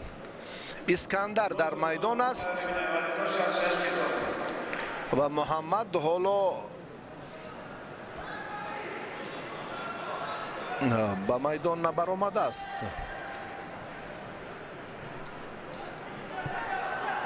суҳроб бозоров довари дараҷаи ҷумҳуриявӣ аз шаҳри душанбе бидуни мубориза акнун инҷо муҳаммад хоҷазода искандар пирӯз мегардад. ҳарифат ба майдон набаромад.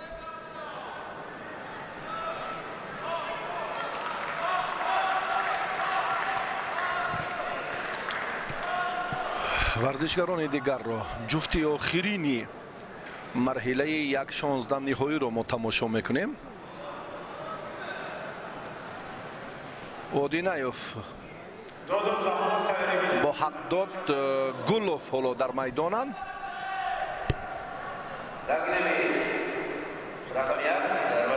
Одинаев аз шаҳри Кӯлоб аст. Билол ном дорад ин ҷавоне ки имрӯз чун гуфтем, чанд нафар мураббӣ, соҳиб таҷрибаи шаҳри Кӯлоб ҳам Зариф Назриев, Хусрав Шоев ва боз Абдуллоев ва як тан аз мураббиёни ҷавони дигар. 4 мураббӣ шогирдони худро ба ин марҳила омода карданд. Пештар дар 10 шаҳру ноҳияҳои минтақаи Кӯлоб марҳилаи дуюми мусобиқот доир гардид. дар марҳилаи баъдӣ ҳам дар хатлон чеҳраҳои намоён мушаххас шуданд ва баъдан онҳо ба мусобиқоти имрӯза сафар баргардиданд. Ҳаддод Гулов дар самбо, дар гӯштини ҷудо на як бору ду бор, балки бисёр ҳам ҷоизадор ва унвони ҳамон қаҳрамониро дар миёни наврасон ва баъдан ҷавонон дар гӯштини бештар самбо ва милӣ ва дар ҷудо ҳам зинаҳои ифтихориро касб кардааст. хеле матонат ва ҷуръати қавӣ дорад. ҳамчун сарбози қаторӣ дар хизмати ватанмодар қарор дошт ин чеҳра ва ин корро ҳам бо шарафона анҷом дод ва ҳоло дар марҳилае ки барояш бештар ва зиёдтар тамрин зарур аст қарор дорад. таҳти роҳбарии Садриддин Обидов машқ мекунад. довар ба паҳлавони Кӯлоб шаҳр акнун шиддод дод.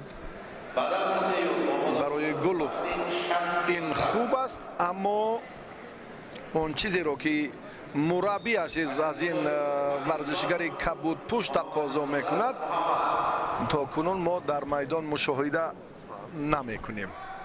аммо фаъолтар аст. ҳаракатҳояш, ҳуҷумҳояш бештаранд. варзишгари кабудпӯши шаҳри Душанберо аслан зодаи шаҳри Ҳисор аст ва мо ҳам ёд дорем ки замони таҳти роҳбарии Алишер Боқиев ин чеҳра машқварзӣ мекард дар клуби варзиши Авитсенаи шаҳри Ҳисор.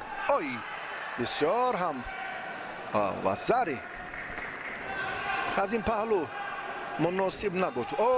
рақибро ҳам бисёр дар фурсати муносиб таслим кард. буғӣ намуд, фишораш овард ва паҳлавони Кӯлобшаҳр ба фишори Гулов тоб овардан натавонист ва таслим шуд.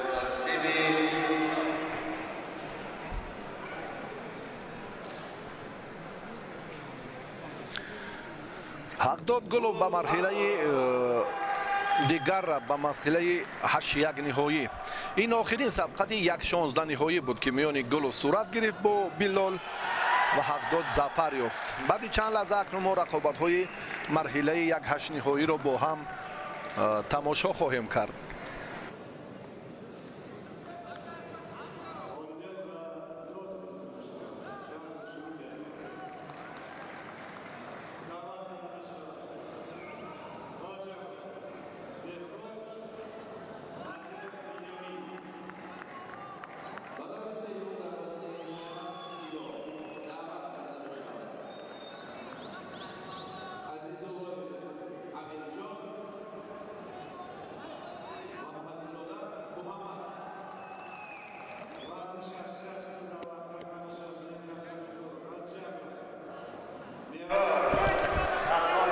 Суҳайли Иззатов, довари дараҷаи ҷумҳуриявӣ аз шаҳри Кӯлоб, ҳоло дар майдон.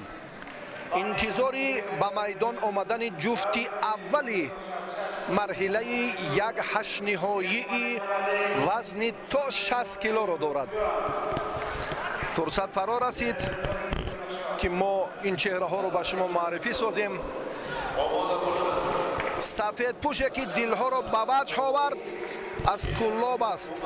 Азизуллоев پهلوانی که محمد صالح رو چگونه شکست داد. آن اکنون این کاری دیگر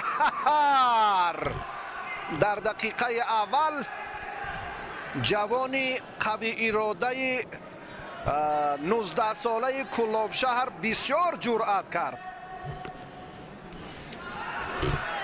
کشف همین چهره راستی در چمپیونات امساله با همین چمپیونات امساله راست آمد. اکنون ببینیم که رفتی میدانداری در مقابل محمدزاده با او چی ثمر می آورد و چگونه این مرحله سپری می شود. رقابت اولین یک هشت نهایی علیشیر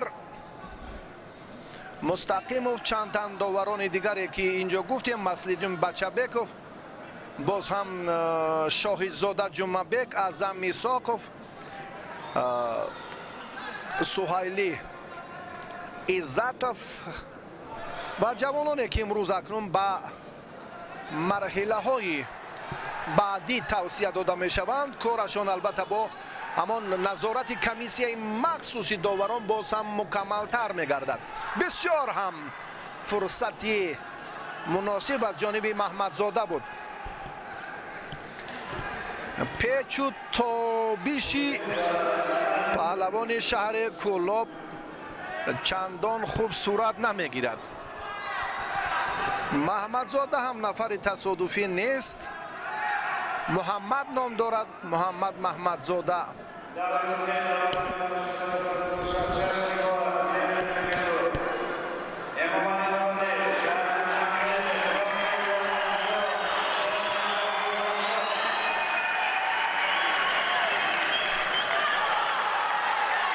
ایپون محمدزاده همون چهره که ما در چمپیونات آسیا میان جوانان دیده بودیم.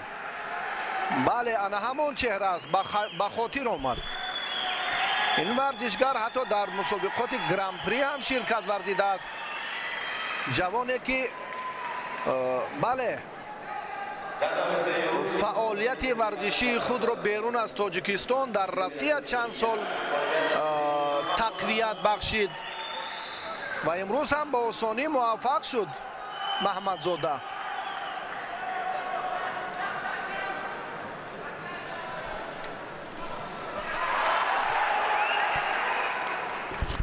به مرحله دیگر رفت. بیاید یک بار دیگر ببینیم که پهلوان جوان شهر کلاب چگونه به اشتباه راه می‌دهد.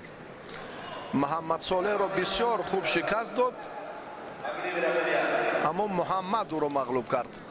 در باره علیشیر مستقیموف اندکی پیشتر گفتیم داورانی که امروز زود به میدان میبرایند. بعد از دو نیروسنجی الکی داور عوض می شود. داور با روحیه قوی، اراده استوار، همه جانب البته در این روند آماده است که کاملا هر یک سبقت را نظارت کند. طلبات هم چنین است که یک داور حقی حکمی در دو دور را دارد و بعدا او را باید زود عوض کنند.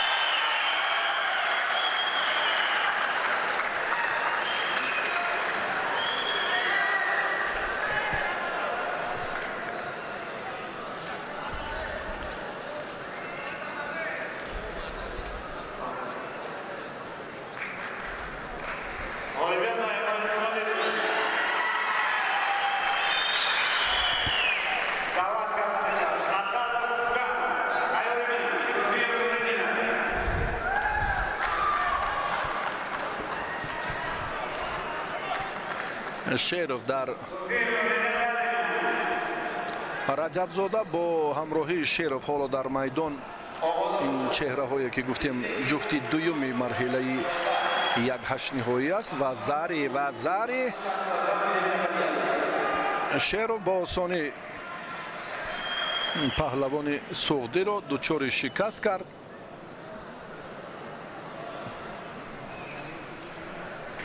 بله به مرحله دیگر رفت. با محمدزاده محمد در واخری 4-1 نهایی رقابت خواهد کرد.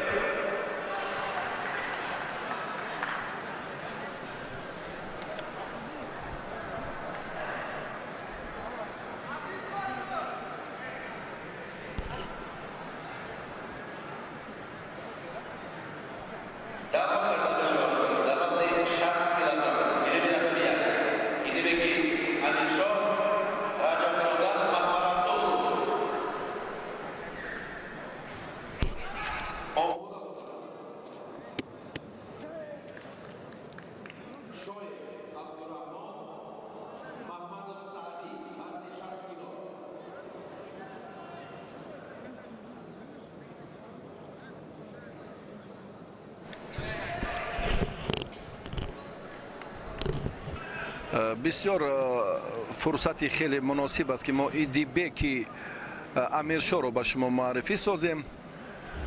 تحت رهبری شیرعلی بازارов مشق میکند. رجب زاده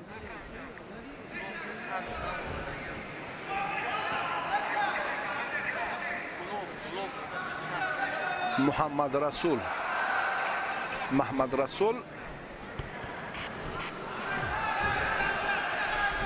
در مرحله اول این چهره هم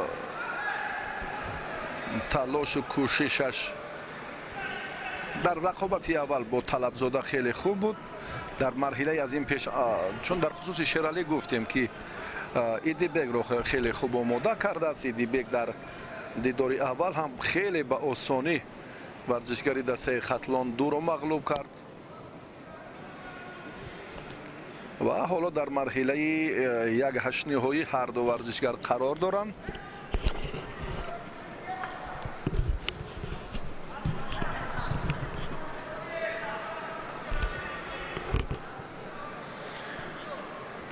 شیدو با رجب زاده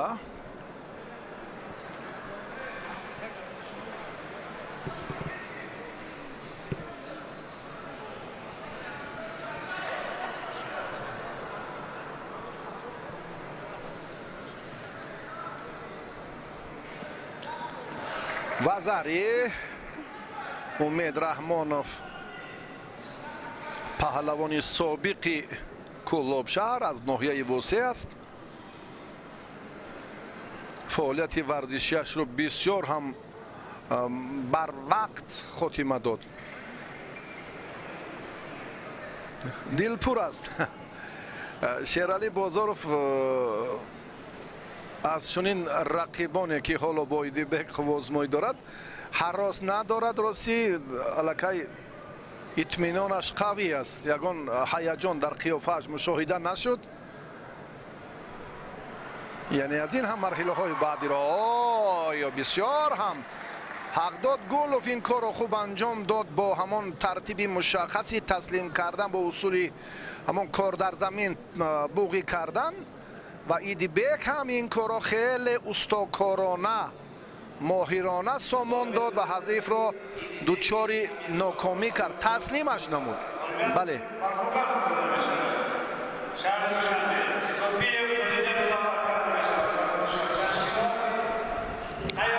شایب با همراهی محمدov حالا با میدان میبرایند.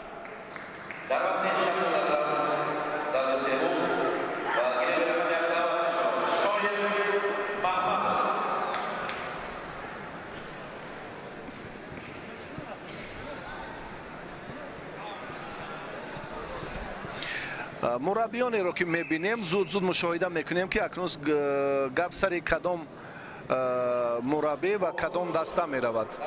این چهره را اعظم رسولov مشق میدهد. اعظم از شهر حصار. این چهره را رؤوف حکومتov که الان مربیان اکنون جای خود رو هم زود اشغال کردند. بله شایف عبدالرحمن از شهر حصار از دسته شهر و ناحیه های تابع مرکز. شایف در دوره اول آزاد بود. سامان علمov را شایف در دیدار دوم دچار ناکامی کرد و به مرحله یک هشت نهایی آمد. محمدov باشد. سعدی نام دارد این چهره. محمد نظرov را پهلوان ولایت مختار کوهستان بدخشان را در دوره اول شکست داد و بعداً بسیار هم لحظه حساس در مبارزه دویمش هم خیلی با آسانی غلبه را مال خود کرد. محمدov کبود پوشه که حالا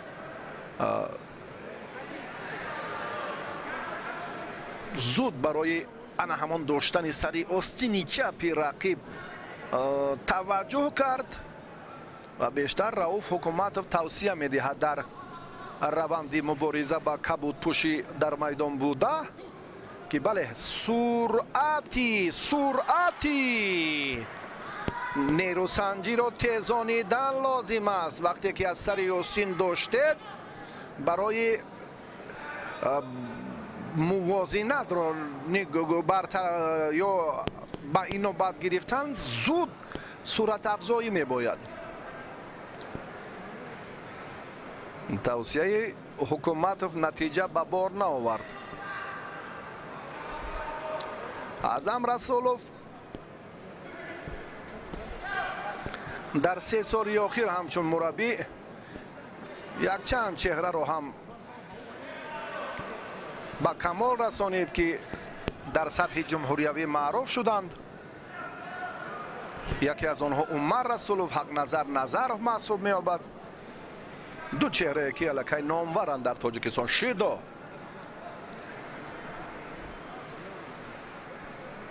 шоёф бояд аз ин ҳам хубтар гӯштин гирад. тақозои довар аст ки сустар фаъолии худро нишон медиҳад, фаъолияти худро.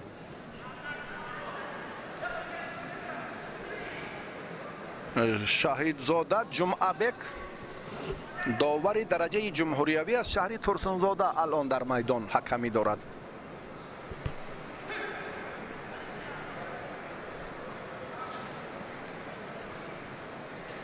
марҳила ба марҳила нерӯсанҷиҳо пуршиддаттар мешаванд. ҳамин тавр ҳам бояд бошад.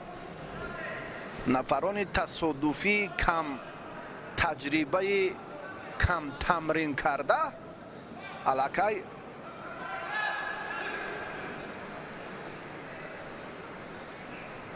ба мусобиқот хайру хуш мекунанд. Баҳром Замонаев, Баҳром ин доваре ки дар самбо таи чанд сол дар Кӯлобшаҳр ҳамчун паҳлавони мардумӣ пештар дар тантанаҳои Наврӯз шӯҳрати алоҳида дошт. Музаффар Замонаев ва Фирӯз Замонаев ин нафароне ки саҳмашон дар ҷудои кишвар дар тарбияи насли Наврӯз ҳам хеле зиёд аст. ҳамаи чеҳраҳои варзишӣ ва мухлисон имрӯз дар ин маҷмӯаи бошукӯҳ ҷамъ омаданд ва тантанаи иди гӯштини ҷудоро тамошо дорем.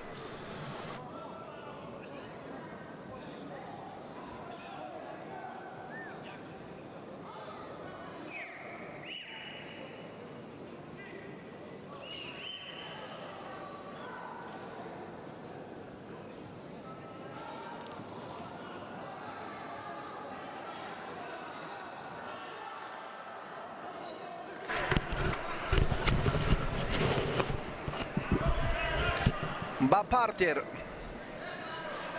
чандон шоёф эътибор надод.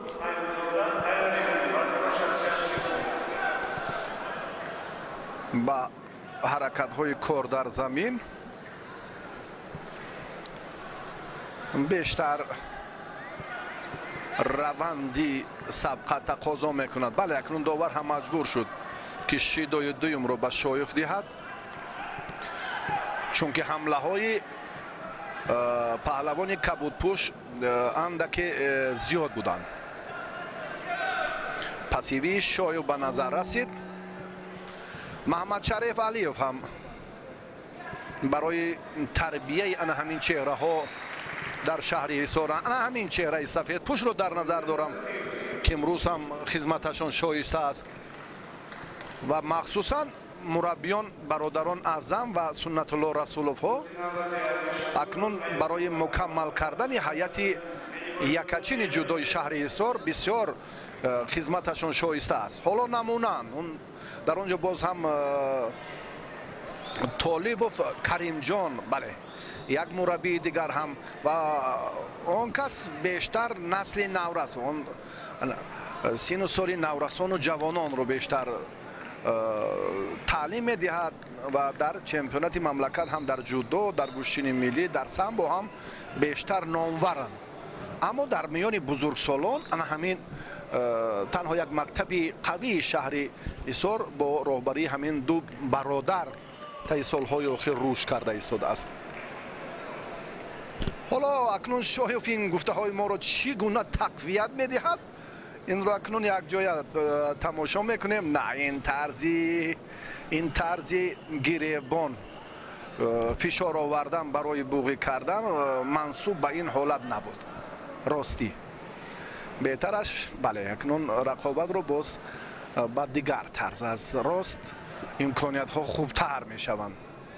боз ҳам барои чанд раванди кори хуби паҳлавони бо таҷриба замина мегузорад вақте ки аз партер ба ҳолати рост будан дастур мешавад аз ҷониби довар.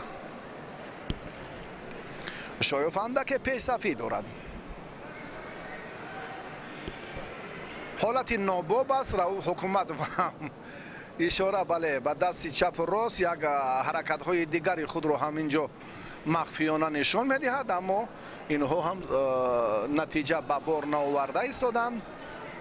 аз вақти изофа аз имтиёзи тил барои ба даст овардани имтиёзи тиллоӣ акнун 2 дақиқааш ҳам сипарӣ мешавад. ана ин тартиби вазари, ана ин кори дуруст. шоёв ба иштибор хоҳ нохоҳ таҷриба нақши худро мебозад. шоёв истодагарӣ кард.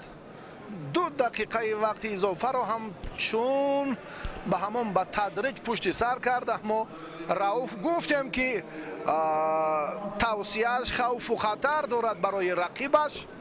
чунин ҳам шуд.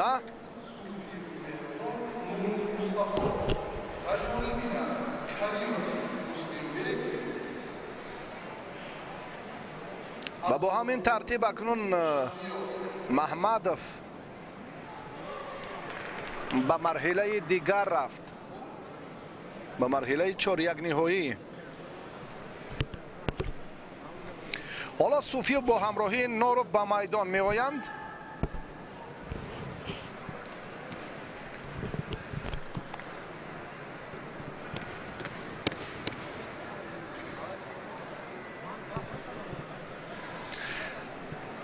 در مهارت سعدی جای شبهه نیست. این رو هم مربیش و هم جونی بیگ بیشتر تقویت میدهند که واقعا هم چنین هست. شخصی که از جهت روانی و آمادگی خوب توصیه می‌یابد. اینجا هم ملکه ثمره‌ناکی کاری هم مربی و هم افرادی که در این سمت مسئول و دستگیری بیشتر دارند خوب به مشاهده میرسد. بیاید اکنون به پهلوانان دیگر ما توجه میکنیم، به صوفی و نوروف. مهرزاد رو ما گفتیم و چهره هایی که بانوانه که اندک چهره شرمگینی کبودپوش رو دیدیم. بانویی که به میدان خواهد آمد و دختران خوتلان شهر دوشنبه امروز نسبت به سوخت و بدخشان در چمپیونات امسال زیادند. صورت گرفتن رقابت‌های بانوان به نفع کار خواهد بود. ما دسته منتخب مکمل خود را باید تأسیس دهیم، هم در میان مردان و در میان مردان این معمولی است، در میان بانوان هم تقویت کار مربیان در این سمت بسیار مهم و ضرور و اول درجه است. طفلی که در نهادش نورسی که باز محبت جدا دارد که به این کاخ محتشم آمده است. صوفی و از خود متانت یا هنرنمایی بهتر نشان نداده ایستاده است راستی. و در خصوص مهارت نوروف گفتیم که اسماعیل محمدیسا را در دیدار اول شکست داد و آخونزاده یک تن از پهلوان سوختی را در مرحله دوم. صوفیوف در دور اول آزاد بود و سفربکی حکمت را در دیدار دوم دچار ناکامی کرد.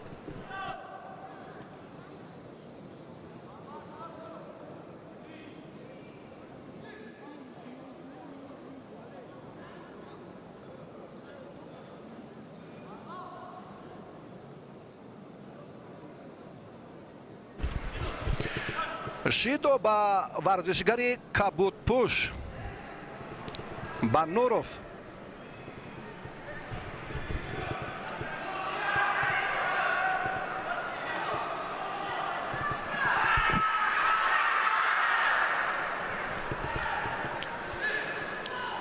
قهرمان جهان فارغ بالی کرده ایستاده است براستی.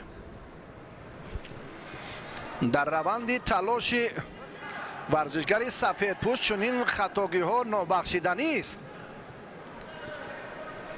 وطن محبوب ما را در میان 34 کشور دنیا در قزاقستان سزاوارانه معرفی کرد. به افتخارش پرچم میهم برافروخته شد.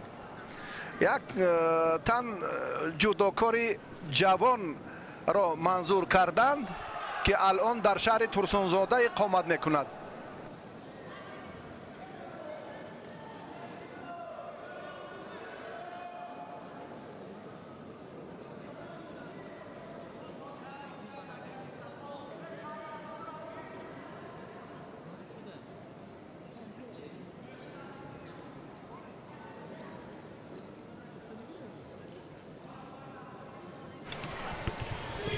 صوفیوف اکنون در هیجانش این گفته ها را تقویت بخشیدنش در کار. قهرمان جهان نه این کاری دیگر چی طور گوشین گرفتنش در این لحظه اکنون معلوم نبود تا اون فرصتی که الکی باز هم در روند گفتگوها باز هم اعتراضات زیاد نشوند. خیلی خوب خود را اصلاح کرد. صوفیوف از این دور نتیجه دلخواه را مال خود کرد و به مرحله بعدی رفت. به رقابت‌های 4-1 نهایی پهلوان سفیدپوش با هنر راه خود را هموار کرد.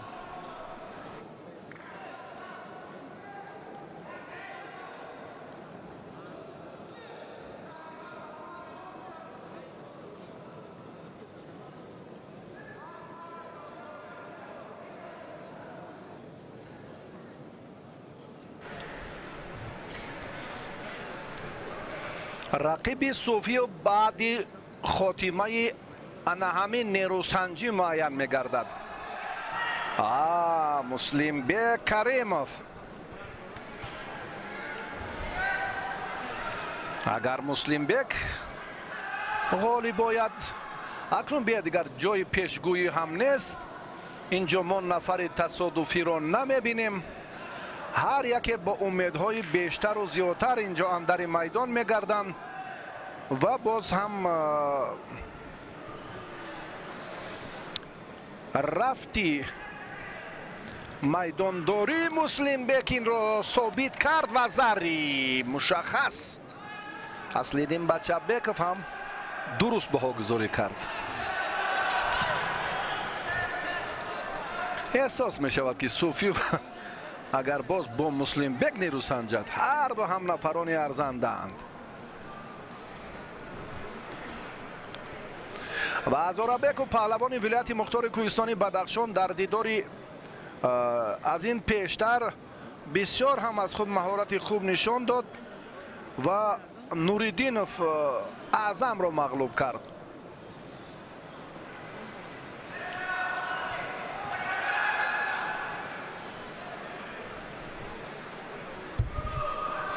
برای ما هم عجیب است که چهره های نو با کمال رسند پیدا گردند. بله امروز جوانانی را که چون گفتیم اکنون همان ذخیره آمادگیشان تا همان مرحله دوم کافی بود و خلاص.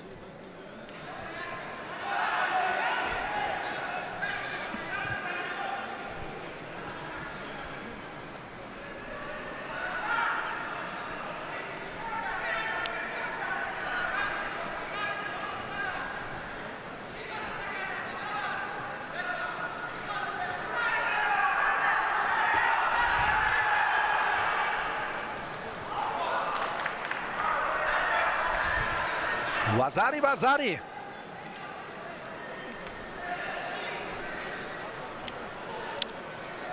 مسلم بیگ در تلاش بعدیش هم ظفر یافت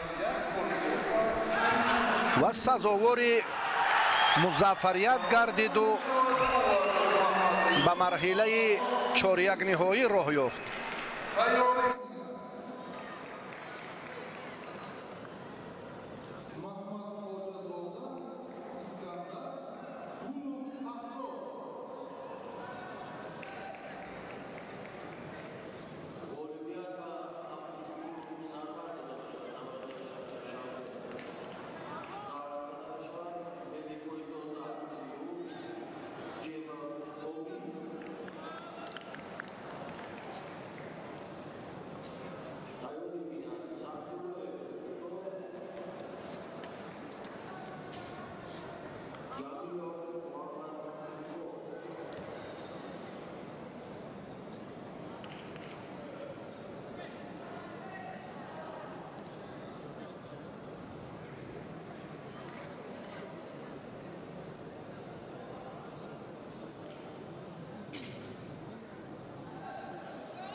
کار برای قواتوف رنگی دیگر گرفت.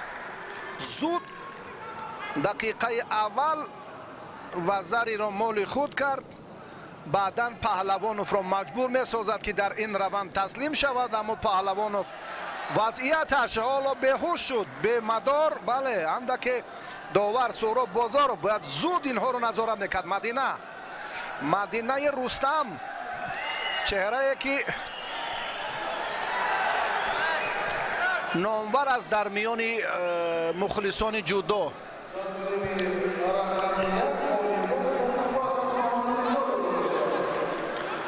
با پای در پای، بله، نشان دادن این لحظه ها بسیار هم هیجان و بیشتر. ببینید وضعیت پهلوان رو که خیلی ناگوار بود، حالتش در این فرصت ها چندان خوب نیست. از خوش رفت پهلوانوف. قواتوف در این دیدار غلبه به دست آورد.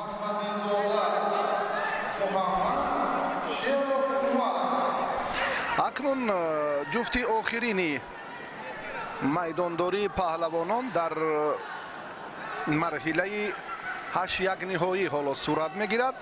محمد خواجه زاده با حقداد گلوف به میدان می آید.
حقداد گلوف غلبه شد در دور پیشینه دیدیم و محمد خواجه زاده این پهلوان هم موفق است که حالا در این دوری 1/8 نهایی قرار دارد.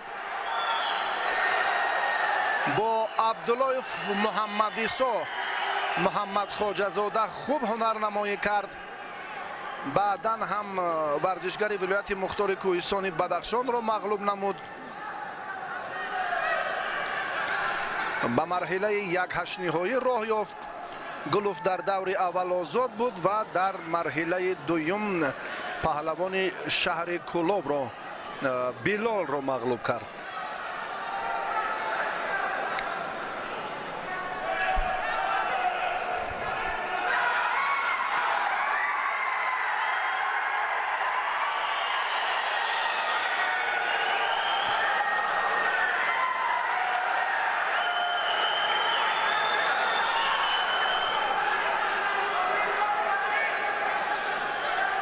محمد خواجه زاده از اون تجربه که حقداد گلوف دارد این چهره چندان برخوردار نیست، ولی به هر نوع در ادامه میدان حالا بسیار هم فرصت مناسب دارد که پرتافت انجام دهد. این امتیاز نیست در گوشین جدا، چون که حرکت پهلوان سفید پوش بود.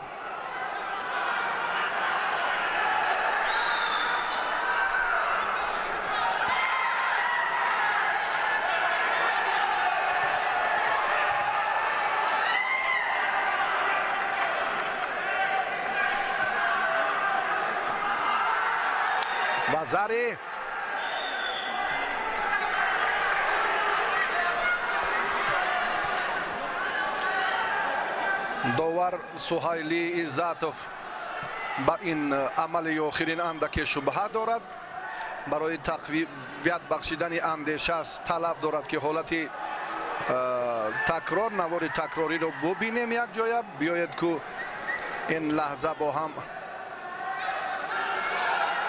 андаке таваққуф буд. фикр мекунам рафти мубориза албатта барои бедуни таваққуф. ҳоло ҳайати комиссияам вазари бекор карда шуд. баре таваққуф андаке буд. андак суратафзоӣ лозим буд ки аз ҷониби Ҳақдод Гулов он ба назар гирифта нашуд.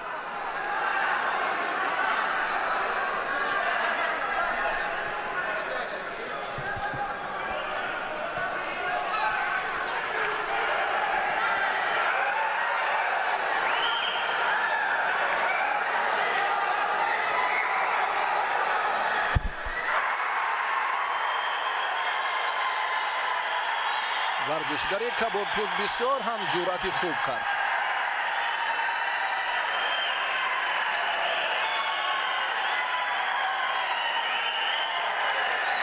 ин аст ки Муҳаммад Хоҷазода акнун дар раванди мубориза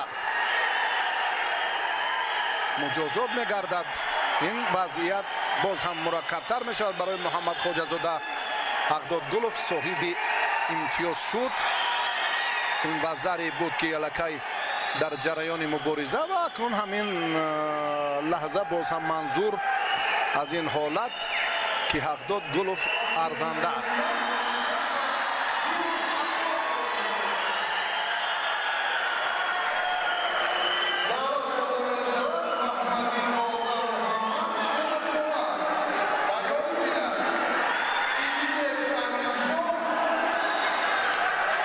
Маҳмадизода бо Шеров ҳоло баъди чанд фурсат ба майдон меоянд. рақобатҳои 4-1 ниҳоии вазни 60 кило.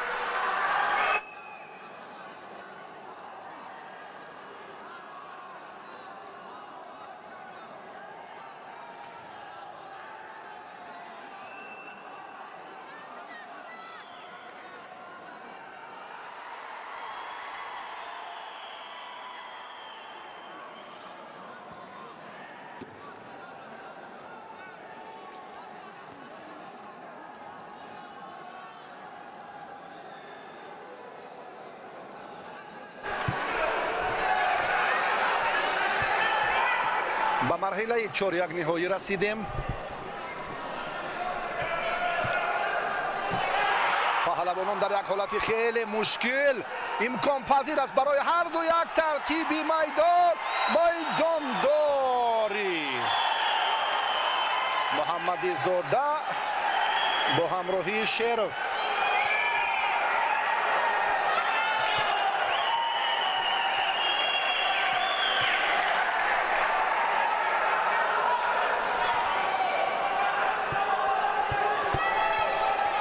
Муҳаммадизода дар даври аввал озод Қурбонҷоновро дар даври дуюм мағлуб кард ва зариро ҳоло моли худ намуд. варзишгари сафедпӯш баъдан Азизуллоевро ки Азизуллоев Муҳаммад Солеҳ Қувватовро мағлуб кард дар муқобили Маҳмадизода тоб овардан натавонист ва ин чеҳра ба ин марҳила баромад. Шеров ҳам дар даври аввал озод буд. Хоҷаев Акбарро дар даври дуюм мағлуб кард. Раҷабзодаро ҳам шикаст дод ва ба охирии 4-1 ниҳоӣ омад. бо ҳамин тартиб ҳарду паҳлавон роҳи худро то ин лаҳза ҳамвор карданд. ҳолати нигоҳдошти ба тахтапушт вазъиятро зуд Маҳмадизода бартараф кард. боз ҳам ҳолати дигар, боз ҳам раванди мубориза тақозо кард ки бо усулҳои маъмули партерӣ корро дар ин самт боз ҳам пуршиддатар созад Маҳмадизода.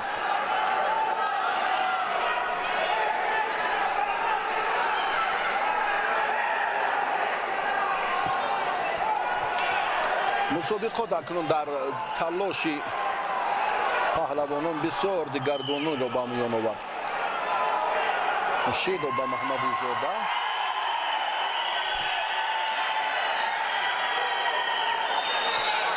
برای سپری کردن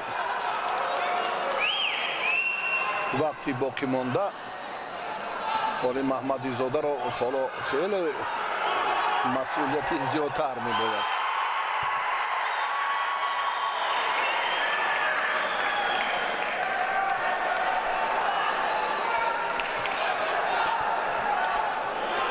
شیروف هم پهلوانی خوب است.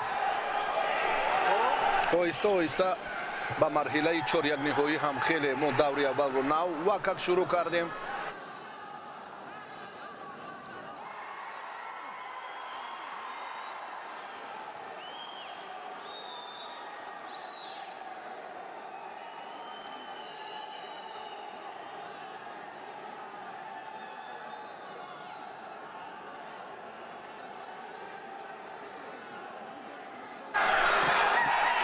حالتی پارتری یا با فرصتی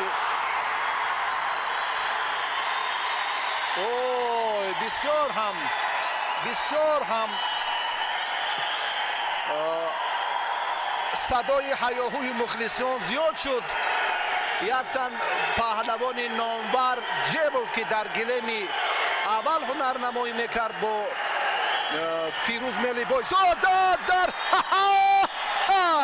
این پرتاب هم بسیار شایسته بود، بسیار شایسته. شیروف تاب آوردن نتوانست و محمدی زاده محمد در این گلم هم صاحب پیروزی دوری اولی چمپیونات شد. دوری اولی مرحله 4 یک نهایی چمپیونات گردید و با رقابت‌های نیمه نهایی راه خط گرفت.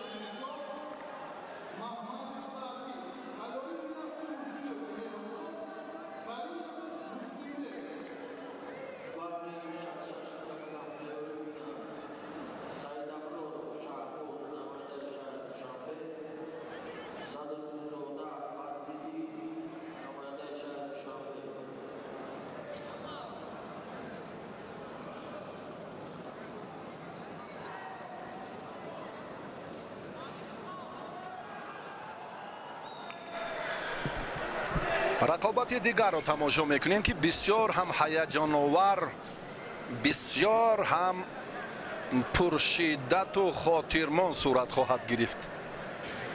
در سرگاه مظفریت این دو چهره دو تن مربی جوان موفق کشور قرار دارند. شیرعلی بازارو و رؤوف حکومت و اگر کسی مشاهده کرده توانید بسیار هم لحظه جالب بود. هر دو روبروی یکدیگر قرار داشتند، با همان صمیمیتی خاصی جدا احترام گذاشتند و جای خود را اشغال کردند.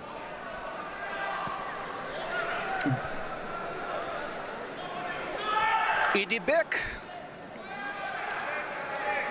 پهلوان سفید پوش ایدیبک امیرشاه و واقعا شیرعلی هم امروز جوانان برامند را به کمال میرساند و رؤوف حکومت هم دو مربی جوان موفق کشور.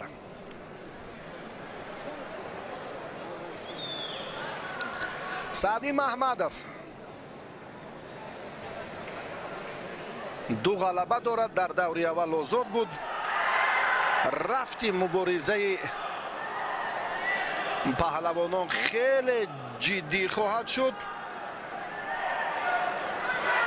بسیار هم حرکت ورزشگری کبودپوش در این جریان خوب مشاهده گردید.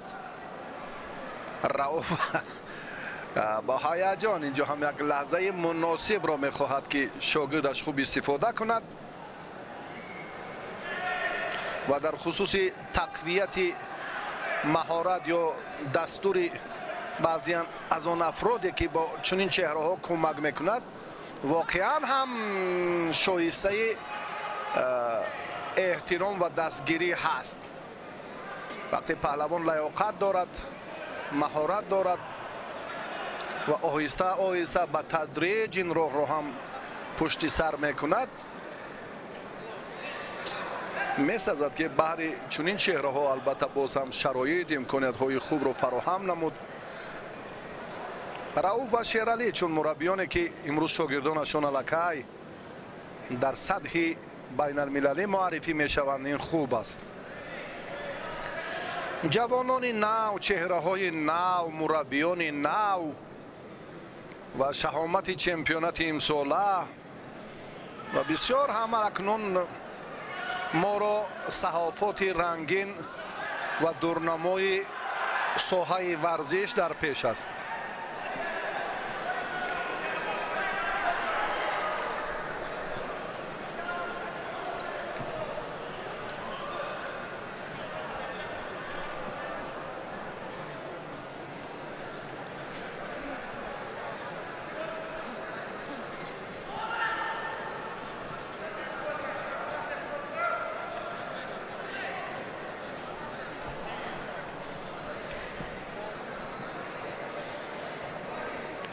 حرکت پهلوانان اکنون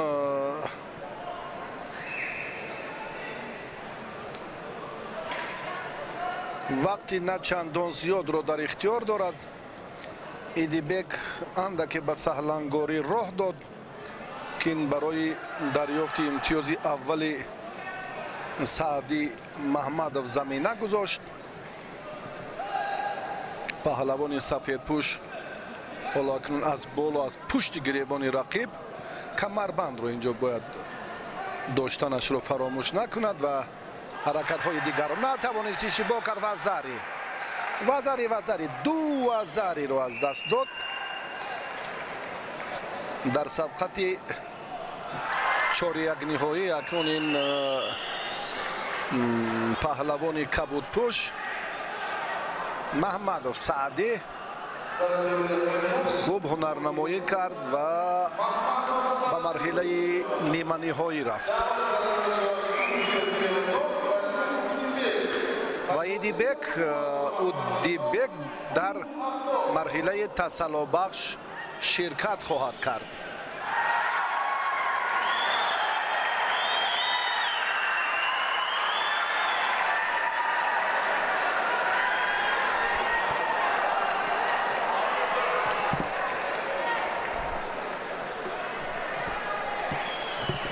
سیومین نیروسنجی پهلوانان در مرحله 4-1 نهایی.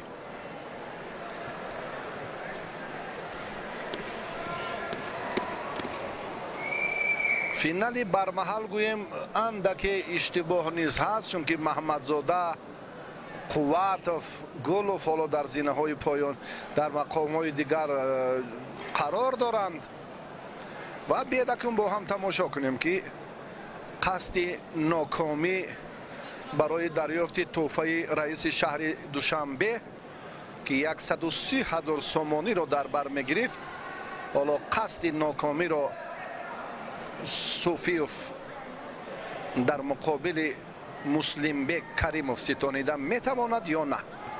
آی نه، فرصت هم خیلی لحظه مشکل برای صوفیوف بود.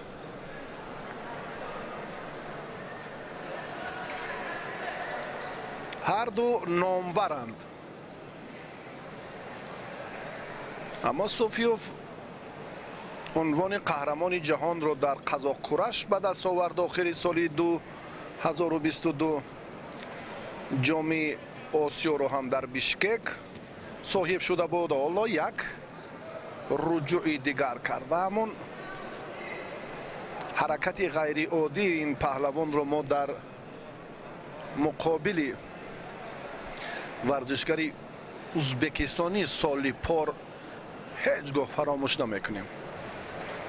با یک حرکت غیر عادی و خاص با همون گوشین سنتی که همون انگیزه های زیادی مردم باز هم همون صفات شایسته مردم که چنان پرتافت کرد که زمین جنبید. راستی که بالای یک منبر بلند که از زمین تقریبا 1 متر هم بلندتر بود، بسیار پرتافتی عالی کرد مهرزاد صوفیوف. این رو هم در یک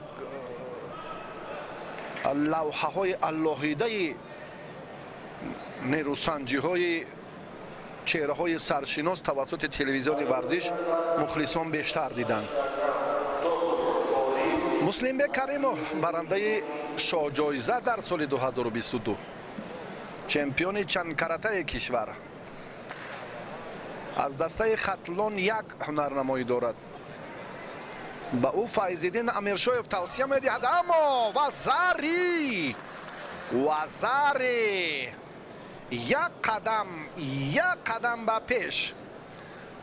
مهرزاد خیلی فرصت مناسب رو دریافت. برابری ریسق‌الدین رجبوف تمرین میکند. ظفر قربانزاده در خصوص انتظام و کار شایسته‌اش در کاخ محتشم کان گرد چند دفعه هم نواربرداری کرده بودیم که مشق‌های اللوحیده روزهای سه‌شنبه و جمعه را با دعوت اکثر پهلوانان خودتالان و شهر و ناحیه‌های تابع مرکز دایر کردند. در رشته جودو دعوت مربیان هم رستم باقیوف و محمد شریف و جهانگیر سلیمانوف ها و باز چندین مربیان دیگر با همان صورت تقویت مهارت والایش باز سخن دیگر را هم ضم کردن جایز است. صوفیوف حالا رجوع میکند در روندی مبارزه اش که الان امکانیت دارد. اکنون همین با تدریج وقت را باید ثمرناک استفاده کند. فشار آوری زیاد مدینه رستم، زمان عکس برداری هم در کان گرد مدینه قرار داشت و پرتوهای اللوحیده خود را دارد. هر یکی اینجا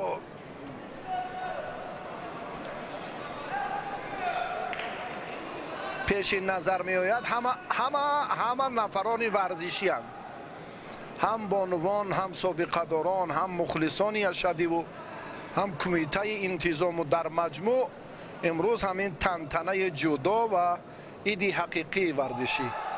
احتم رجبوف، الچنینوف، چون گفتیم که در جودوی ما هم خدمتش خیلی زیاد است.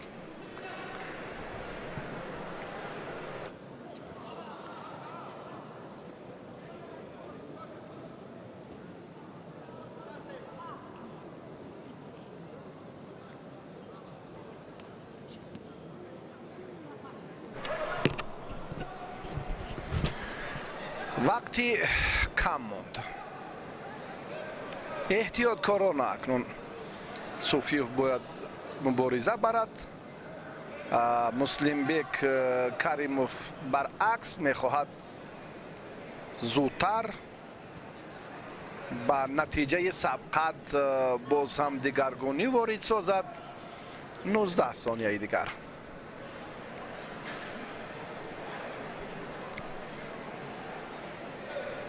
اکنون پهلوانان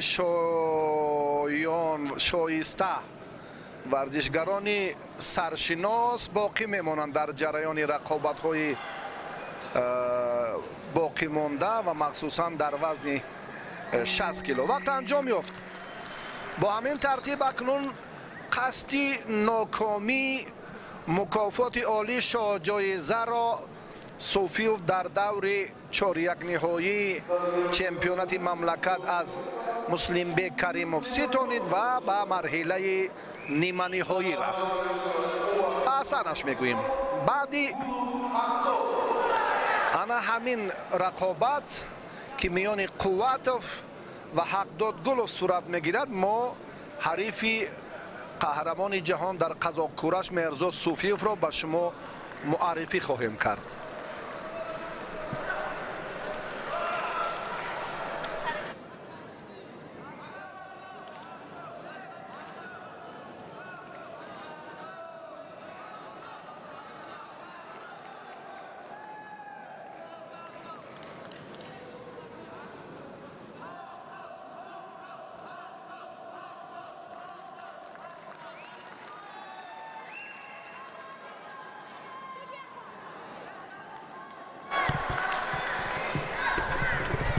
حداد گلوف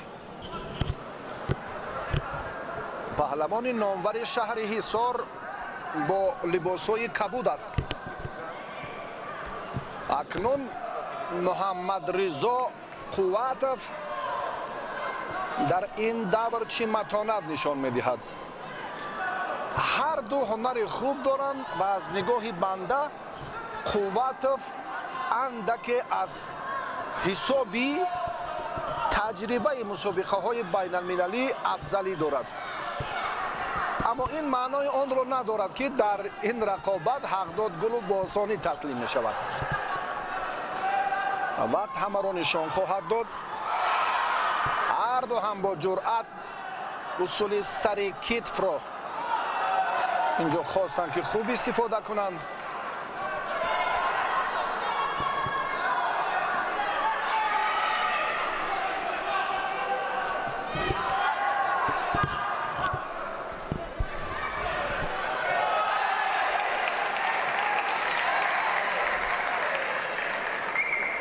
صدرالدین عابدوف طی چند سال 70 گل را به چمپیونات کشور میان جوانان در رشته سمبو آماده کرده بود و این چهره هم توانست که به سگانه بهترین در صدر جدول مقام‌های افتخاری جای خود را معین سازد. و محمد رضا قواتف در کاخ ورزشی کانی گرد تحت رهبری خال محمد جان محمد طالبوف ها مشورزی میکند. برادر محمد صالح و محمد رضا قواتف ها 1.5 دقیقه وقت اساسی را هر دو به نتیجه انجام وزاری. این مشخصاً وزاری است. انا همین فرصت حق داد واقعاً اثبات کرد. حالا این خاتمه کار نیست.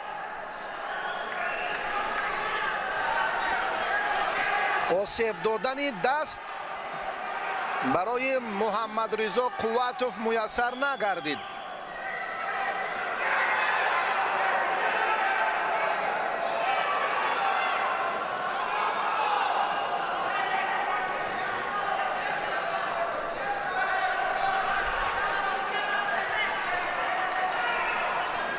بسیار کار را در حالت راست بودن جانا کرد. یک بار دیگر این حرکت را خواست که تکرار کند، اما فشار را از دست راست به هر دو داور شیدا داد.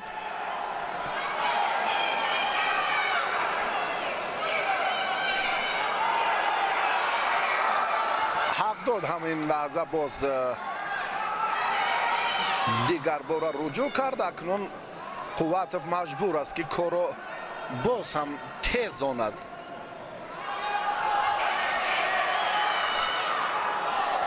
هفتاد باید احتیاطکار باشد که دو شیدا گرفته است.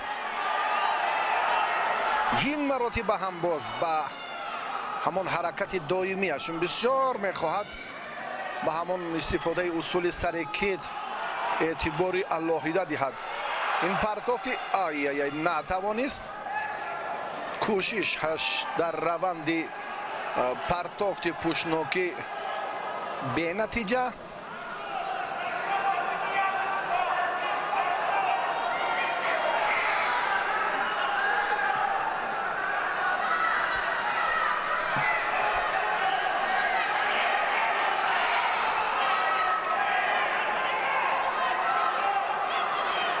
دقیقه آخرین.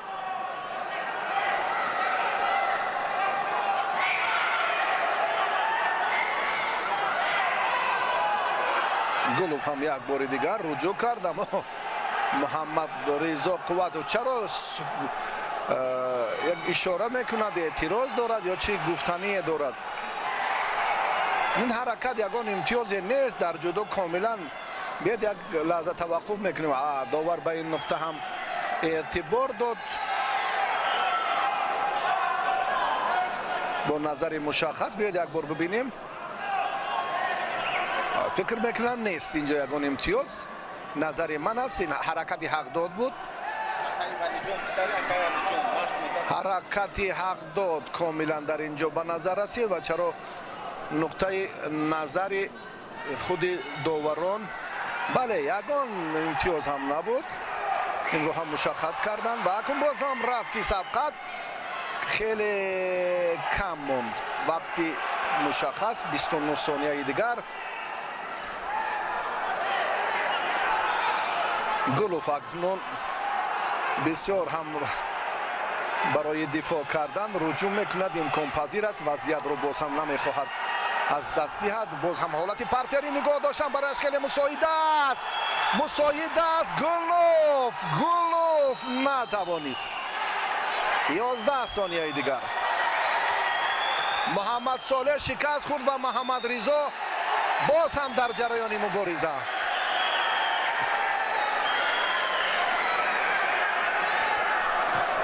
8 ثانیه دیگر.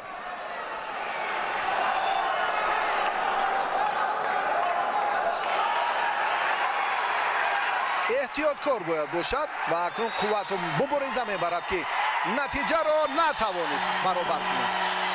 نتوانست و با همین ترتیب حق داد. گلوف از این واخوری نتیجه خوب را مال خود کرد و به مرحله نیمه نهایی رفت.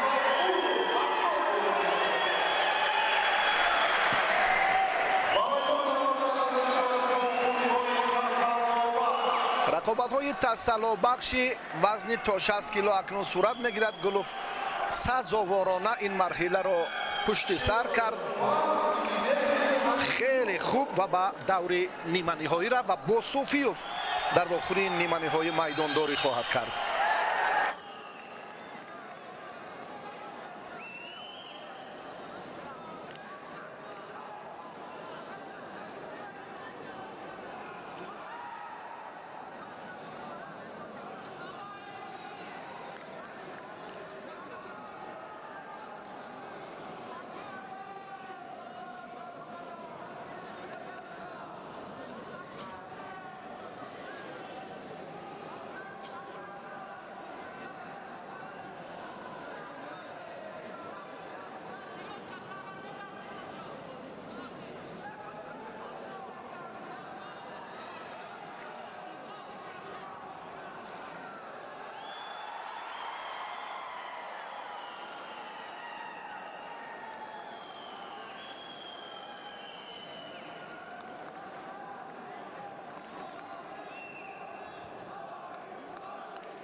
شیروف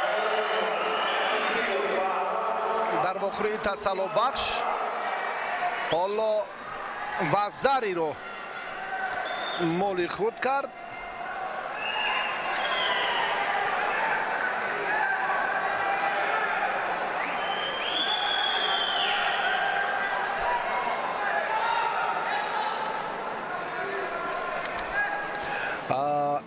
ایدیبک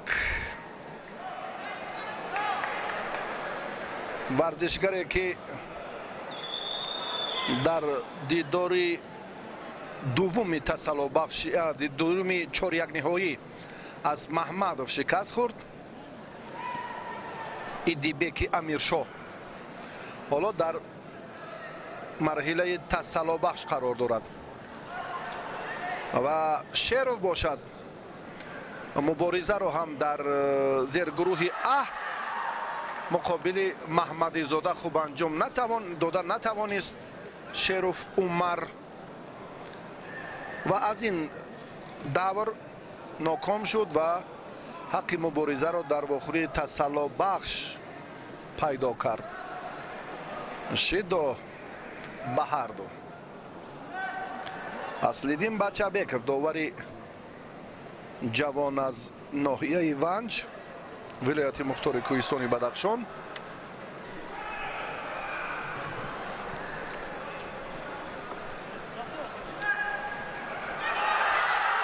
Идибеки Амиршо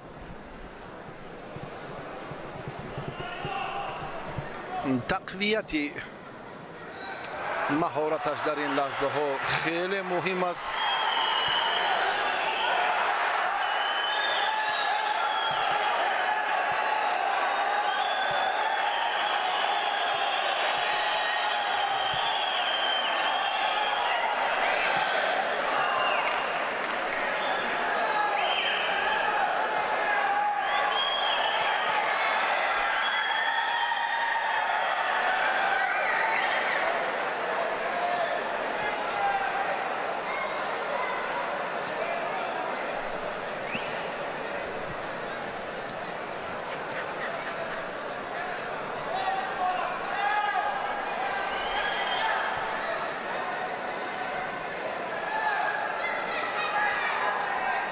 ҷаҳду талоши ҳарду варзишгар дар партер мувофиқи матлаб нест. ҳаракат ҳаст, аммо иҷрои ҳамон се самти муфид чандон хуб ба назар намерасад.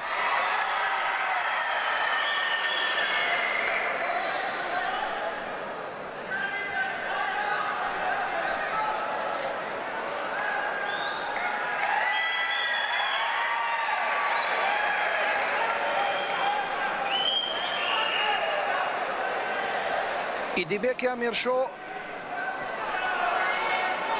дар истифодаи усул чандон песаф нест. ҳоло анакнун як кӯшиши дигараш. ҳаракат дар партер баробари афтидан бояд ки зуд иҷро гардад, зудтар.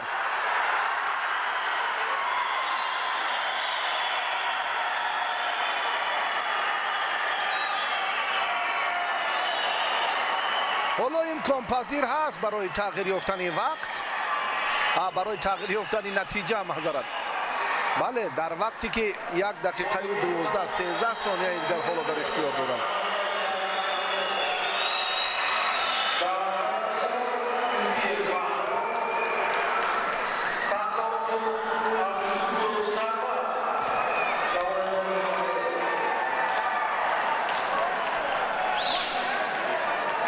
муҷозот паҳлавони сафедпӯш Шеровро интизор аст. агар ин коро боз ҳам Идибеки Амиршо дучанд созад, яъне тақвият бахшад, зиёдтар ба ҳуҷум гузарад ва бештар дар хатти албатта ҳаракати ҳамла боз ҳам намуна бошад. барои ин муҳим аст, роҳи дигар надорад. агар хоҳад ки соҳиби лоақал медали биринҷӣ гардад, пеш аз ин дар сабқати тасаллобахш бояд муваффақ гардад. Шеров ин натиҷаро маҳфуз нигоҳ медорад. Идибеки Амиршо талош мекунад барои самаранок истифода кардани вақти хеле кӯтоҳ ки 22 сонияро дар бар мегирад.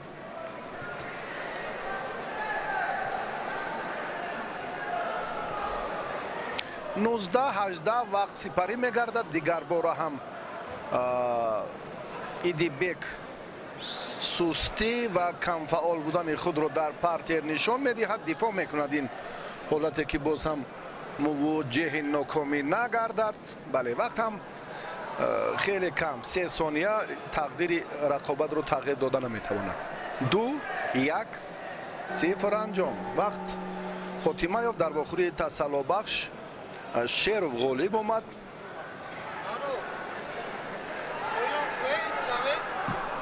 ба ҳамин тартиб акнун майдондории паҳлавонон дар сабқати тасаллубахш ба нафъи Шеров хотима меёбад. Умар Шеров акнун бо яке аз нокомҳои марҳилаи ниманиҳоӣ барои медали биринҷӣ ҳаққи муборизаро пайдо кард.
Каримов Муслимбек, Муҳаммадризо Қувватов. Қувватов ба медали биринҷӣ қаноат намекунад. ҳатто дар сабқати тасаллубахш ҳам хоҳиши ширкат варзиданро надорад. Дорад, пайдо шуд. бисёр ҳам умедвории шоиста дошт ки ба марҳилаи ниҳоӣ роҳ меёбад. Рустам Боқиев ба ӯ тавсия дод. дар толори кони гурд машқҳои ин чеҳраҳоро мо чандин дафъа ҳам сабт карда будем. коршиносон ҳам ба он назар буданд ки Қувватов нисбат ба бародараш Муҳаммадсолеҳ хеле арзанда аст ва ба ин чеҳраро мо дар марҳилаи ниҳоӣ хоҳем дид. акнун рафти мусобиқоти имсола комилан дигар шуд.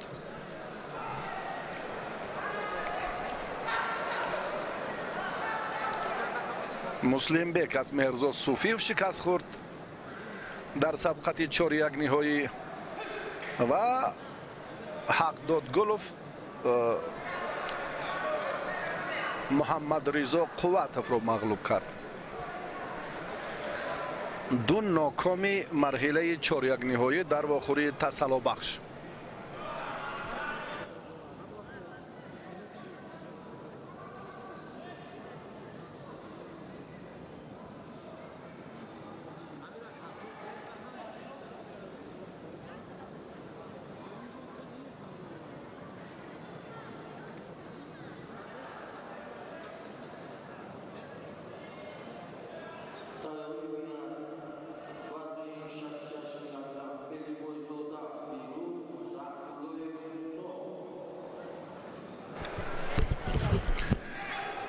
рақобати тасаллубахши ҳарду паҳлавон чандон ҷолиб нест барои тамошобинон ҳам, аммо умедвориҳои мо зиёдтаранд ки мо аз ин ҳам касбияти воло ва маҳорати хубро хоҳем дид. Муслимбек Каримов, Файзиддин Амиршоев, мураббие ки ҳаёти худро ҳам ба тарбияи насли Навраз дар риштаи ҷудо бахшид. чунин фидоёни роҳи солимгардонии насли Навраз хеле зиёданд.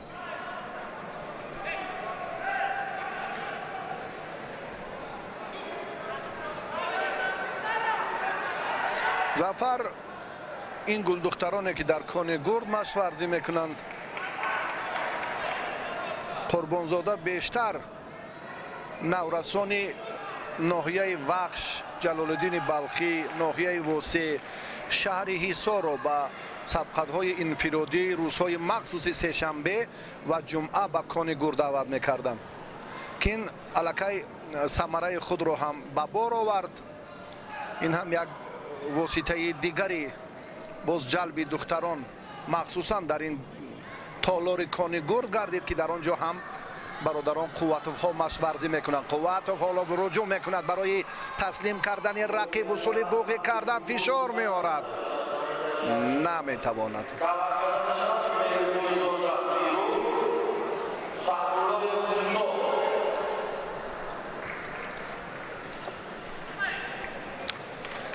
بعد این دو رقابت دیگر باقی میماند. مرحله نیمه نهایی وزن تا 60 کیلو.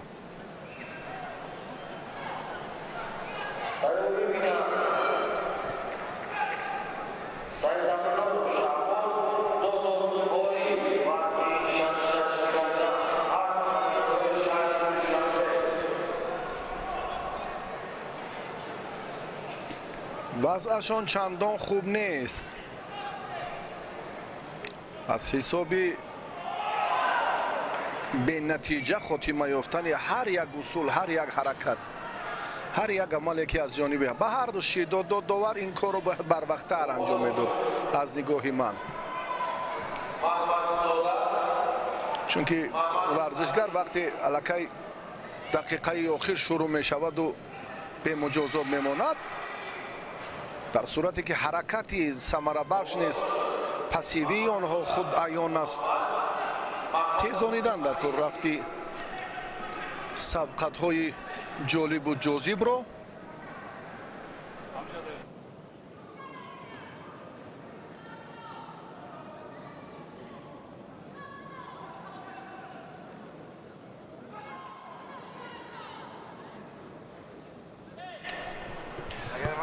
اکنون باز هم بله شیدو با مسلم بیک جرأت کردنش لازم است. صورت افزایی این مرحله برای هر دو ضرور است و مخصوصا برای مسلم بیک کریموف که الکی در ورطه باز هم ناگواری قرار دارد. دستی راست، آزاد بودن دستی راست مانعه به وجود می آورد بدون شک و شبهه و مخصوصا هنگام استفاده اصولی که از جانب مسلم بیک عملی کرده شد نتیجه خوب به بار نآورد، وقت انجام یافت. برای امتیاز طلایی در وقت اضافه اکنون پهلوانان باز هم نیروسنجی میکنند.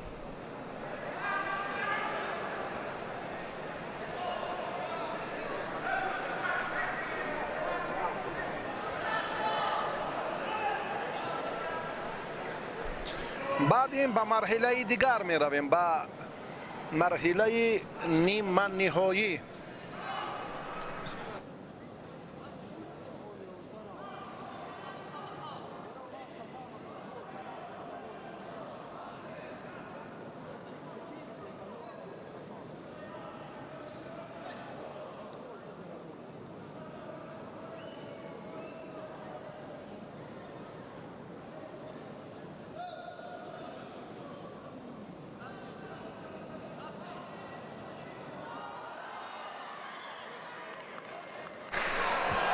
حرکت بهاگذاری شد اما مسلم بیک در اینجا خود دستفشاری میکند.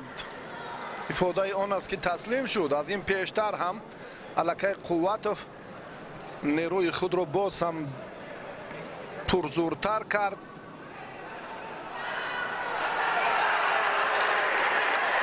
و حریف را دچار ناکامی نمود. بله قواتوف به مرحله دیگر رفت و برای مدال برنجی حق مبارزه را پیدا نمود.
محمدی‌زاده محمد محمد سعدی در واخوری نیمه نهایی هر دو پهلوان قرار دارند.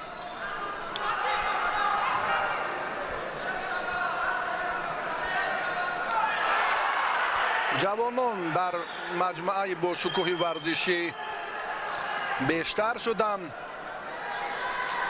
پرافشانی پرچم مخلصان سرشمار الکی لحظه به لحظه زیاد میگردند. رفتی میدانداری تقاضا میکند که داور به هر دو شی دادهد که سرعت هنرنمایی باز هم جالبتر گردد.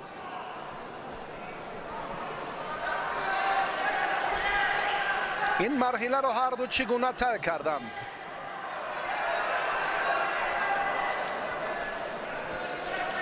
رقابت پنجم هر دو پهلوان است با استثنای آزاد بودن یک دور. 5 دور را این مرحله در بر میگرفت تا به آخری نیمه نهایی. بله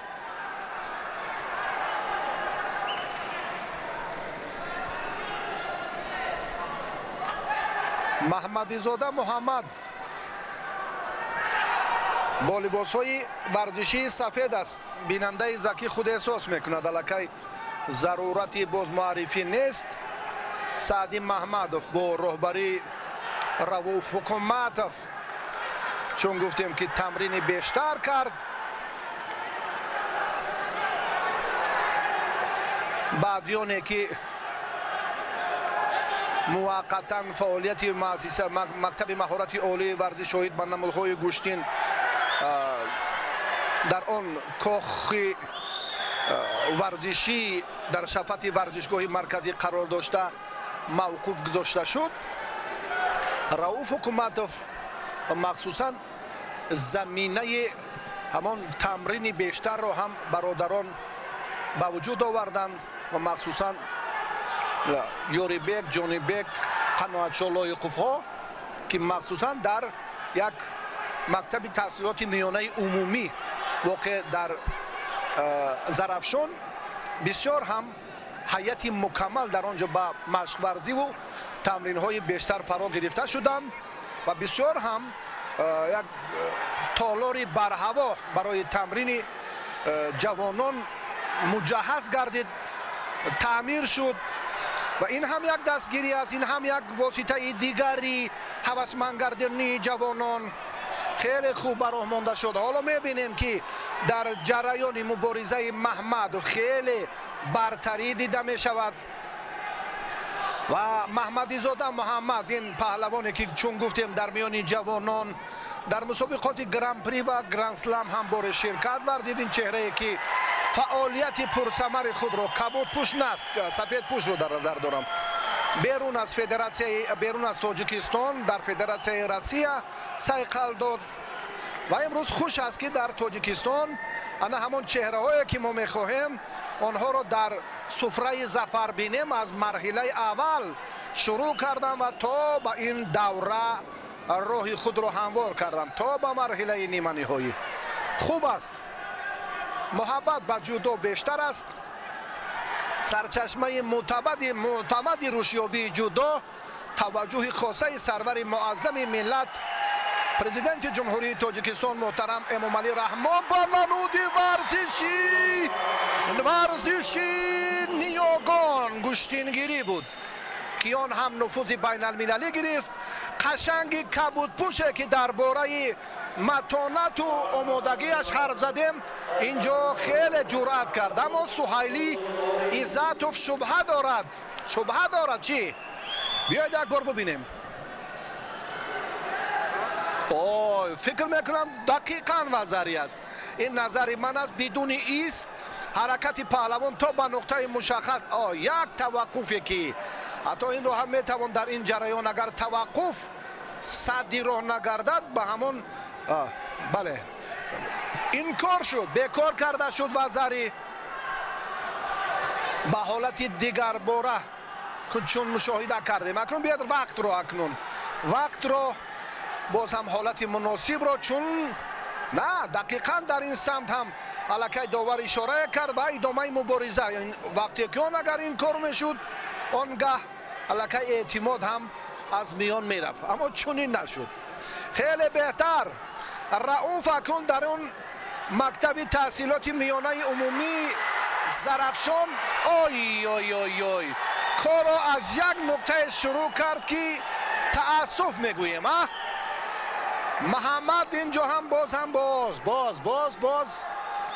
باز شبهه را به میان میارد. محمد هم خیلی جسارت کرد. بیاید یک بار دیگر به همین لحظه بحث برانگیز توجه کنیم.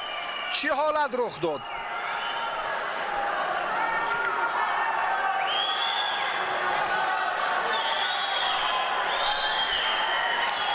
میتوان در این جریان که بله کمیسیه مخصوص هیئت مشاورت در رابطه وزاری و بعداً چی حالتی که از طرف داور این سمبود ایپون با همین ترتیب محمد محمدی زاده ادامه مبارزه را در این مرحله خیلی جانا کرد و سعدی از واخوری نیمه نهایی ناکام گردید و برای مدال برنجی اکنون سعدی مبارزه میبرد.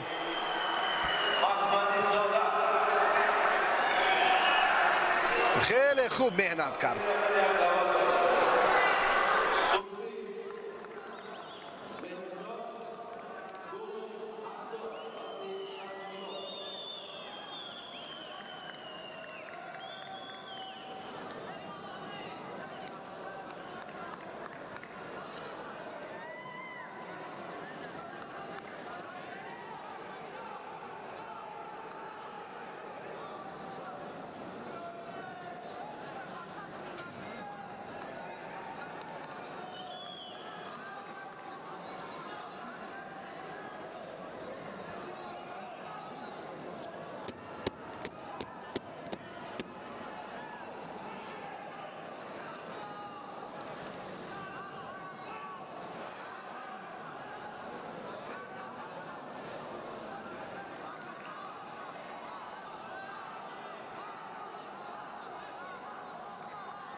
نیروسنجی پهلوانان در واخوری نیمه نهایی صورت میگیرد.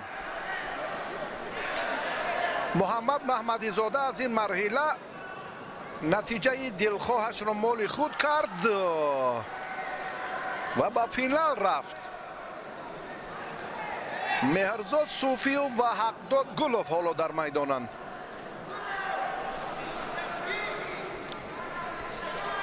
دو نفر پهلوانی که امروز از سطح راهشان چهره های نمایان را دور کردند. صوفیوف مسلم بک کریموف را و حقداد گلوف محمد رضا قوتف را. بسیار هم یک حالتی مناسب برای صوفیوف پیدا شد.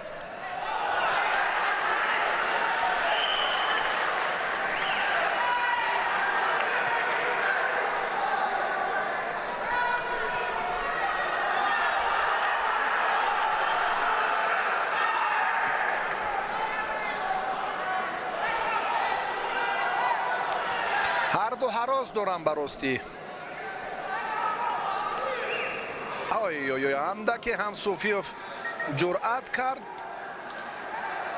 داشتن سری آستین دستی راستی حقداد گلوف را به فراموشی برد. گلوف مجازات گردید برای اندک سوزگوشتین گرفتنش. علیشیر مستقیموف داوری درجه جمهوریوی این دوری نیمه نهایی را حکمی دارد.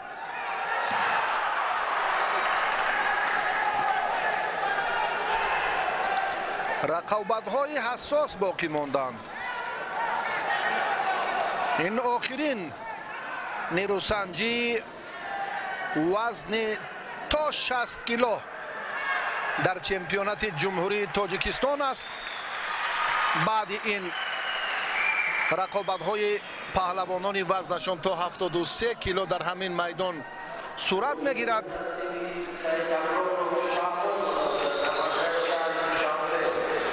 شیروف از سبقت تسلی بخش به مرحله دیگر برای مدال برنجی رفت.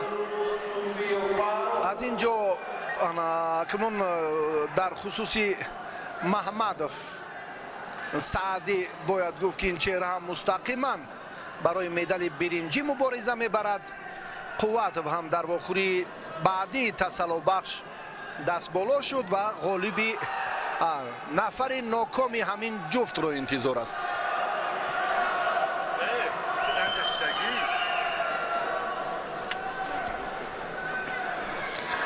آخرین نیروسنجی پهلوانان در مسابقات امروزه در مرحله اول، یعنی در نیمه اولی روزی یکمی چمپیونات. بعد این پهلوانان وزنشان تا 73 کیلو به میدان می آیند و مرحله نهایی مسابقات شام امروز صورت می گیرد. و علاقه معلوم می شوند. حالا محمدی زاده محمد غالبی همین جفت رو انتظار است. هر دو پهلوان هم قوه آزمایی رو اینجا برابر انجام داده ایستادن. حقداد گولوف پهلوان شهر حصار حالا باز هم جرأتش بیشتر میگردد.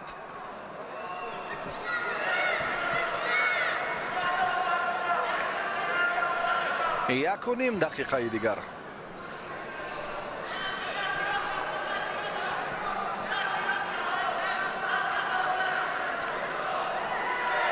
پرتوفتی پشنوکی مهرزاد صوفیوف حالا ثمر نآورد. دیگر باره این کار هم مهرزاد تکرار کرد.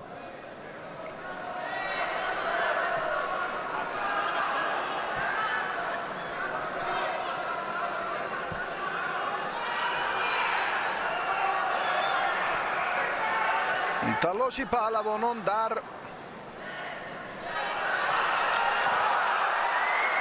مرحله حساس نیمه نهایی خیلی خوب به نظر می رسد.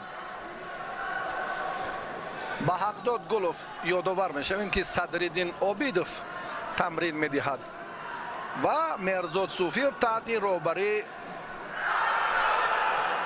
رزق‌الدین رجبوف تمرین می کند. باز هم در وقتی از اساسی اکنون حالا تا این مدت غالب معین نشده است. دقیقه آخرین کار در زمین حالا هم چندان سرعت تازه نمیگیرد. گولوف اکنون پریده جهد و تلاش های خود رو اینجا خوبتر میخواهد نشان دهد و صوفیوف هم همین اندیشه را به سر دارد.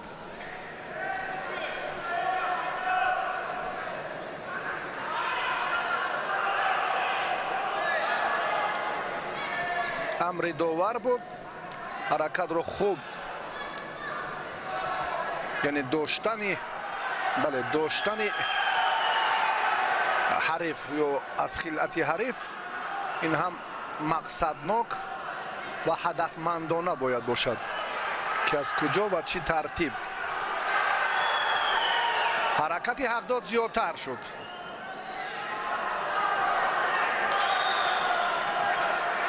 صوفیوف را میباید که در این روند کاری دیگر را انجام دهد. یک لحظه مناسب به وجود آمد. از خاتمه‌اش حقداد گولوف واقف بود. وضعیت اکنون در پارتر چگونه صورت میگیرد برای صوفیوف؟ البته خوب نه. حقداد این حالت رو برطرف کرد و دیگر باره هم به همین سمت توجه کردن نتوانستند. هر دو پای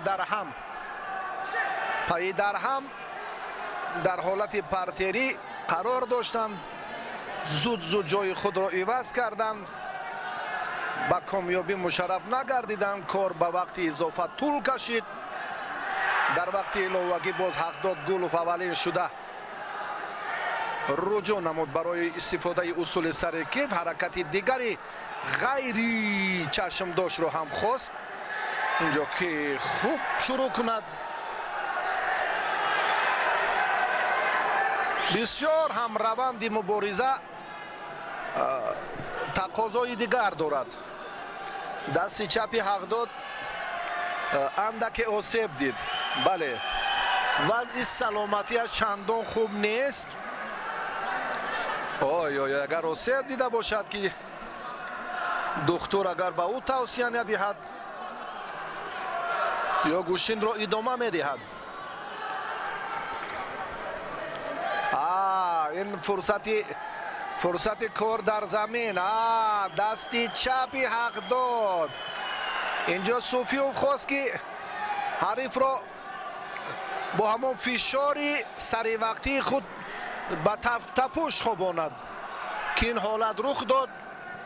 وضعیت اندکی برای پهلوان کبودپوش مشکل تر شد، اما قوازمایی را او ادامه دادن می تواند.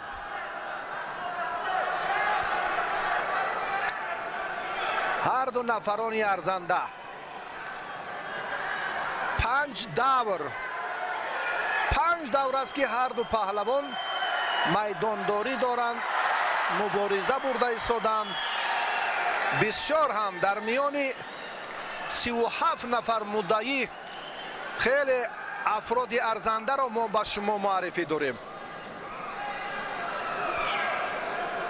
تلاش پهلوانان در دقیقه اول وقت اضافه برای دریافت امتیاز طلایی حال هم ثمرآور نیست. سوفیوف جرأتش خیلی خوب نمایان شد، اما امتیازش نیست.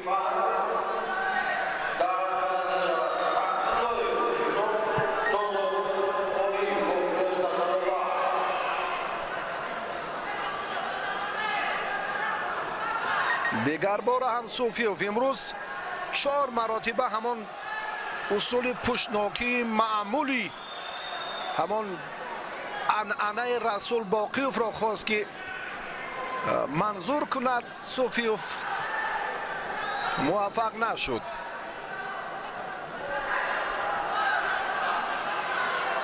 انا همان قوه ذخیره قوی جسمانی در جریان مشق‌های با تدریجی همه ساله اینجا ثمر می‌آورد. در صف قوه‌های مسلح خدمت را نوکک انجام دادن هر دو و حق داد سرباز قطاریه که خیلی و نهایتاً در این جریان حق داد خیلی و خیلی تأسف‌های بیشتر از آن مسابقات سطحی باشکوه داشت و امروز بخت طالب مددش کرد. زحمت‌هایش هم شایان شایسته بودند که در این مرحله ظفر یافت و به دوری فینالی رفت.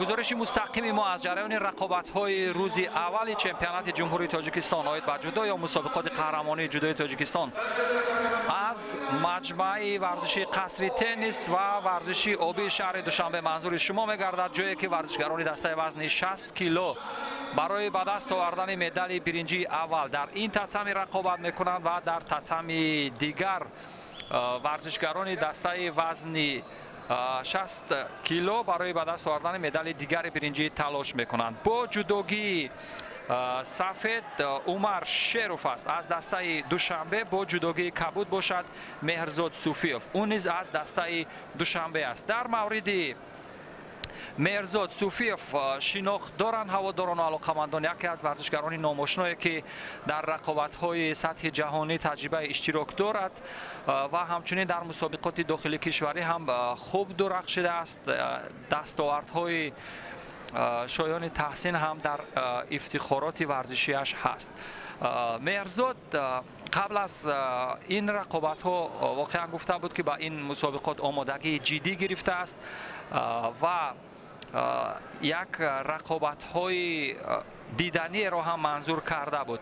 داور درجه جمهوریوی فریدون استاپیروف از ولایت سوخت این رقابت را داوری میکند. شیدوی اول با سبب کمکاری به شیروف داده شد. به همین ترتیب شیروف هم از این آگاهی که داور داد یک نوع تا جای نگران شد و فوراً به حمله گذشت و حمله که از سوی او بود تا جای به کار نرفت و رقابت ادامه می‌یابد. دوستان عزیز، مبارزه برای دریافت کمیکات خوبتر، برای قپیدن خوبتر و مهرزاد به سمت چپ پرتاب بالای شانه و ایپان، اما وزری داور میگوید وزری، ما ایپان گفتیم ولی به هر حال داوران خود قضاوت میکنند در مورد این، چون داوران درجه بین المللی اینجا هستند. یوگنی رخلین از فدراسیون جهانی جودو در این رقابت حضور دارد به صفت ناظر و همچنین داور درجه بین المللی از ازبکستان و دیگر مربیان درجه بین المللی و مهرزاد صوفیوف در حالی که یک وزری دارد از سیکام وزر را هم بسیار به مورد اجرا میکند. کنترل حریف به تخت پشت. به همین ترتیب وزری عوضت ایپون مهرزاد صوفیوف برنده مدال برنجی اول شد. در تتمی دیگر باشد رقابت محمد رضا قوتوف در برابر محمدوف ادامه دارد. برنده مدال برنجی اول مشخص شد در دسته وزن تا 60 کیلو. برنده مدال برنجی و سزاوار جای سیوم شد مهرزاد صوفیوف از دسته دوشنبه.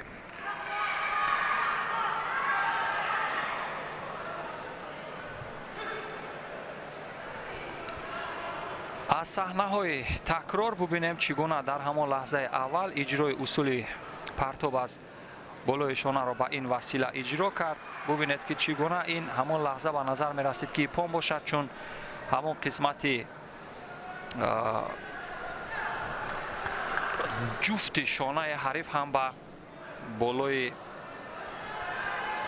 تتمی افتید. یوگنی رخلین داور درجه المپی شاید در این مورد با فریدون استاپیروف که در کنار تتمی هستند گفتگو میکند. شاید ایپان بود چون یوگنی رخلین اون داور درجه المپیکی با فریدون استاپیروف صحبت میکند، شاید همین مورد رو قضاوت میکند. اگر این تصویر روی تصویر برداری ما بیفتد بسیار خوب میشود.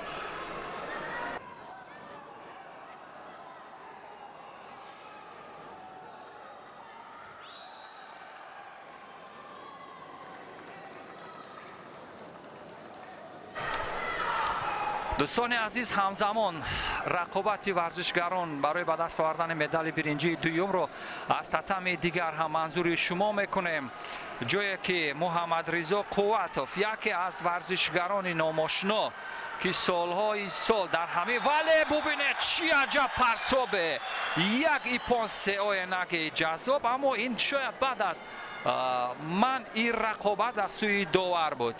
بله، داور رقابت رو من کرده بود، از این خاطر پرتاب بالای شانه که بسیار جذاب بود از سوی محمدوف سعدی به نتیجه حسابیده شد.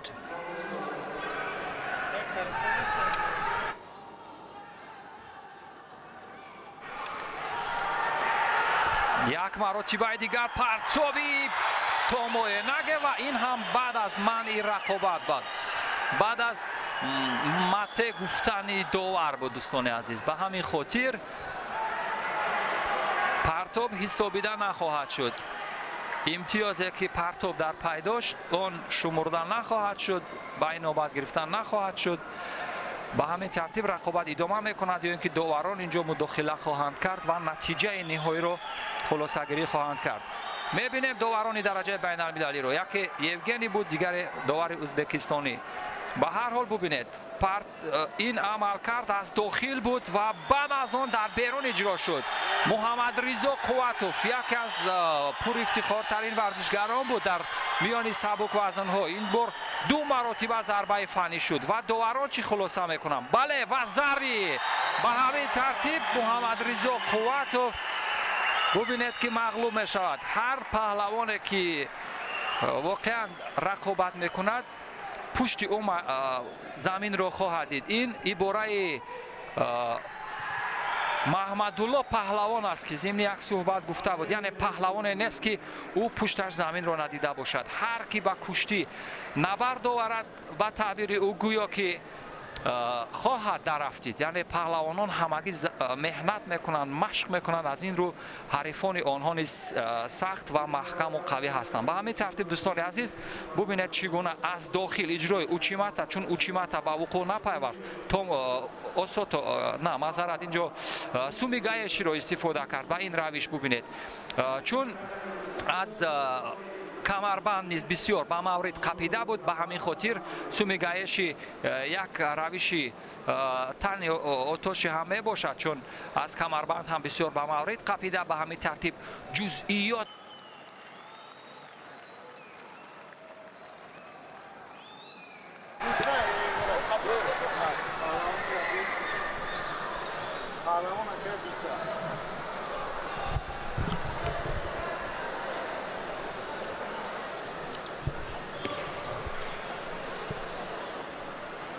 هواداران و علاقمندان و مخلصان گوشتین زیبای جدا، بار دیگر خوش آمد میگویم شما را به مرحله نهایی رقابت ها، جایی که چمپیون تاجیکستان در سال 2023 در این مسابقات مشخص خواهد شد. محمدزاده از دسته دوشنبه در برابر همدسته خود حقداد گلوف رقابت میکند. این هم یک اوچیماتا در همان لحظه های اول که از سوی محمدزاده در حال به اجرا در آمدن بود اما موفق نشد. ورزشگرانی که برنده مدال برنجی شدند یا آنهایی که جای سوم رو اشغال کردند مشخص شدند در این دسته وزن رقابت، یعنی تا 60 کیلو. اکنون فینالیست یا آنهایی که برای به دست آوردن مدال طلا تلاش میکنند مشخص خواهند کرد. آن را که در سال 2023 واقعا شایستگیش به جلوه خواهد درآمد. و یک اجرای جذابی تومویناگه ببینید به چه شکل بود. داوری درجه جمهوریوی جمعه‌بای شریپوف فوراً ایپان گفت، اما از روی نوارهای تدریجی خواهیم دید که چی است. بله داوران اشاره میکنند که نوارهای سوس کرده شده رو یک بار دیگر ببینیم و بعد از آن قضاوت نهایی خواهد شد. این هم نوارهای سوس کرده شده تومویناگه و اجرا کننده اصول در حیرت است که آیا در حقیقت این اجرای اصول بود یا نه. در حالی که میخواست گلوف حقداد اجرای اصول کند ولی یک حرکات کوچک، یک جزئیات از همان ترکیب فنون ضربه آیی بود، اما اشاره میکنند که چیزی نیست. ولی به هر حال داوران درجه بین المللی که قضاوت میکنند دوستان عزیز گمان میکنند در خلاصه گیری داور مرکز نیز اگر اشتباه کرده باشد هیچ کس ایراد نخواهد گرفت. ولی شاید اینجا جزئیات در آن بود که اجرا کننده اصول تا لحظه پایانی میخواست اجرای اصول کند و دلخواه نفره که به همین حالت گرفتار میشود او را میتوان به همون سمتی که خودش به پشت خودش را میخواهد میل پرتاب کردن کند به همون سمت یک کم میشود فشار داد. همین کار به گلوف روی داد و محمدزاده او را هم به همین شکل یک کم فشار داد. به همین ترتیب هیچ امتیازی در روی نما لوحه یا اینکه همین تابلو نیست یا همون ثانیه سنج بیشتر از 1 دقیقه وقتی معمولی سپری میگردد. مجموعه ورزشی قصری تنیس و ورزش آبی شهر دوشنبه امروز واقعا پر از مخلصان است، پر از هواداران هست. در گشتین آزاد همینجا مسابقات برگزار شد ولی هواداران زیادی را ندیده بودیم. ولی ببینید در جودو تعدادی تماشاچیان خیلی زیاد هست. هواداران و علاقمندان این رشته در تاجیکستان خیلی زیاد هستند.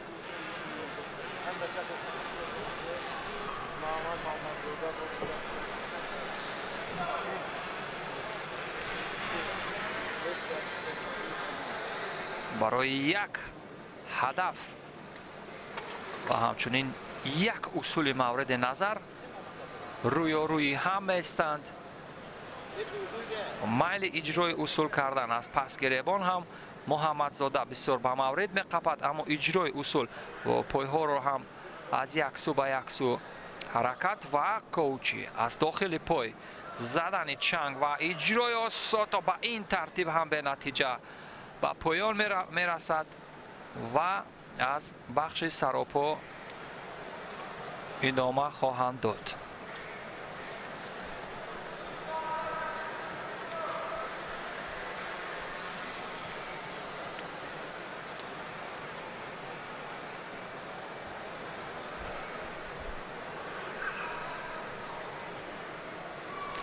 کارد زرد اول با گلوف حق داد با دلیل کمکاری.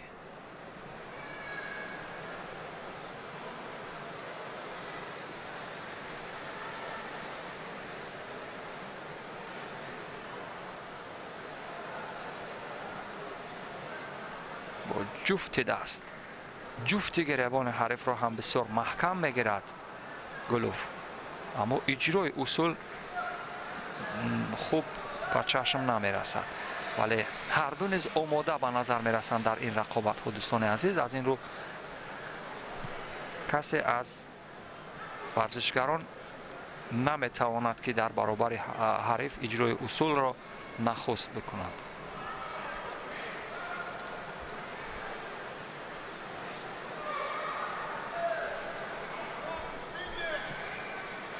این هم هزاران هوادار و علاقمند جودو که به تماشای مرحله نهایی آمدند.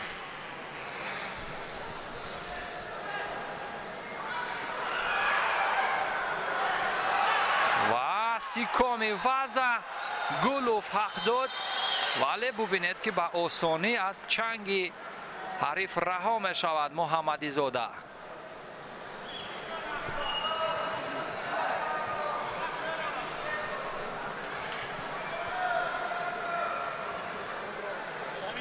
یکی از نکات ضعف ورزشگران ما همین است که همین اصول کنترل حریف به تخت پوش را نمیتوانند که خوب اجرا کنند. یک بار دیگر نیز همین اتفاق میافتد، یعنی همین وضعیت یا همین حالت نیز به میان میآید ولی نمیتواند همین اصول را استفاده کند. یکی از بخش های مهمی که گشتین ملی از جودو فرق میکند همین است، کار در زمین. و ورزشگران ما در بسیار حالت ها در صحنه رقابت های جهانی در همین بخش توجه به سهل و خطا راه میدهند، وگرنه در بخش های سراپا و اصول های کمری خیلی فعال هستند. و یک پایزنی جذاب از داخل پای حریف، اما این از نتیجه نداشت در پای.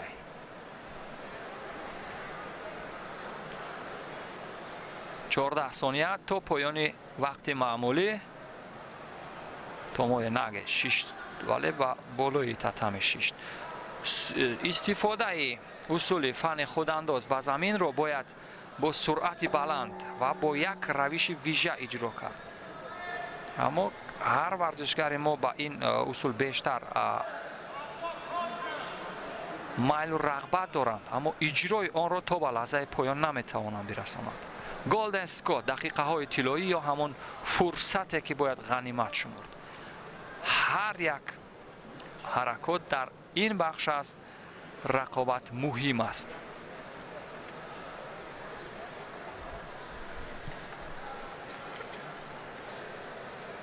و داور رقابت رو منع کرد.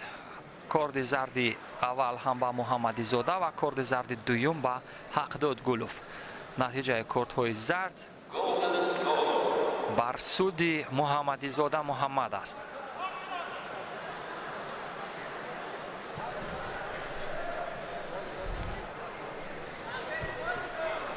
کوچی همون حلوکی معمولی داخل به قسمت پشتی ساق پا.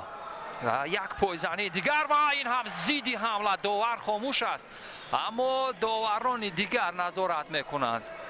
داوران درجه بین المللی هست، یوگنی رخلین و دیگر داور ازبکستانی و نظری رخلین را شاید بیشونوند، ولی اینجا میسازد که همون لحظه تکرار رو ببینیم در نوارهای سوز کرده شده، ولی خلاصه کردند که چیزی نیست. دوستان عزیز، به هر حال رقابت ادامه می‌یابد. داور مرکز هم بسیار خوب پیخست کرد، چون از بالای تاتمی از مرکز این رقابت رو نظارت میکند. یک بار دیگر کوچی، ولی این هم به نتیجه و برداشتن که خلاف قوانین جودو بود و اجرا در آمد.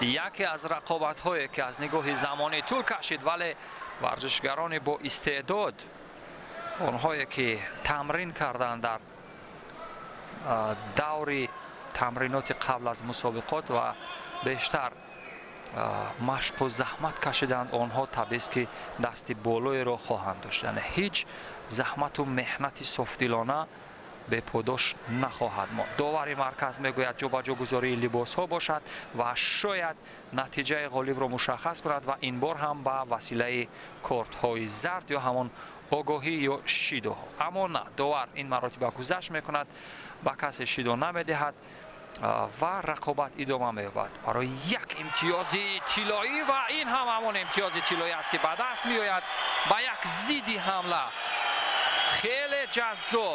خیلی جذاب و قایم گلوف، حقداد گلوف، معذرت، حقداد گلوف ماهرانه زیدی حمله کرد، اما داور مرکز جمعبای شریپوف میگوید که یک بار ببینیم و خلاصه کنیم که چگونه این اصول به اجرا در آمد. زیدی حمله است دوستان عزیز اینجا، اما ببینیم داوران درجه بین المللی چی قضاوت دارند در همین مورد، چون که یک لحظه سکوت هست، همه تماشا دارند همین نوارهای تدریجی و آهسته کرده شده رو. بله، قضاوت نهایی برآمد و یوگنی هم میگوید که این وزری هست، میگوید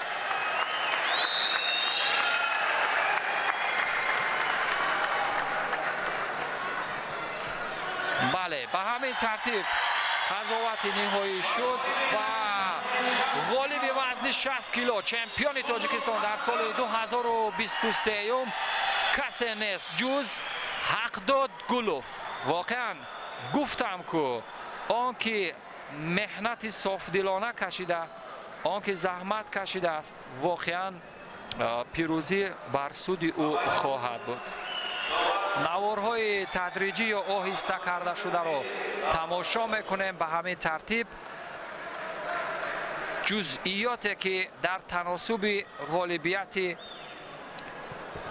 حقداد گولوف باعث شد زیدی حمله کرد. خیلی جالب، خیلی جالب و جذاب بود همین زیدی حمله. ببینید بعد جفت زانو به بالای تتم زد، خواست اجرای سئو نگه کنه پرتاب بالای شانه، ولی زیدی حمله اینجا به کار رفت. به همین ترتیب فینالیستان وزن تا 60 کیلو مشخص شدند.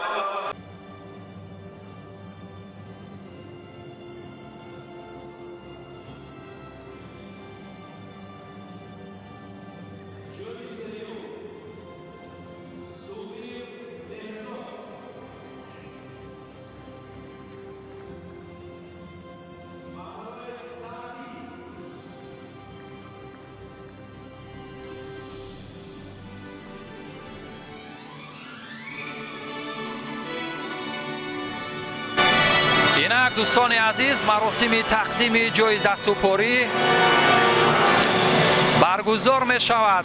رئیس فدراسیون جودوی تاجیکستان اسماعیل محمدظاهر تحفه ها را به غالبان تقدیم خواهد کرد. یادآور می شوم که دو جای سوم نصیب مهرزاد صوفیف از دسته دوشنبه و همچنین سعدی محمدов هر دو هم از دسته دوشنبه بود.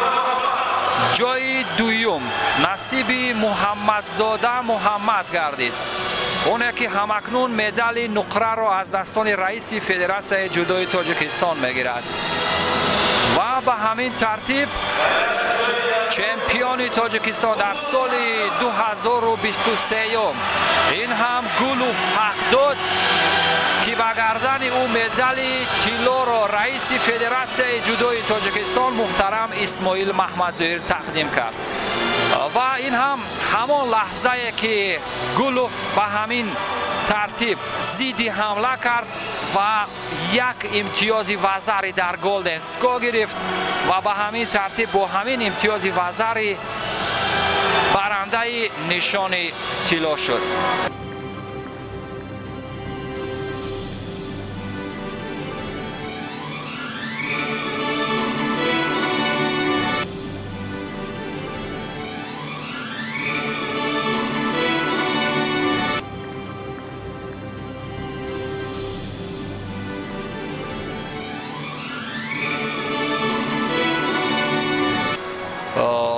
امیدوار هستند هیئتی یا کلی هواداران و علاقمندان جودوی تاجیک.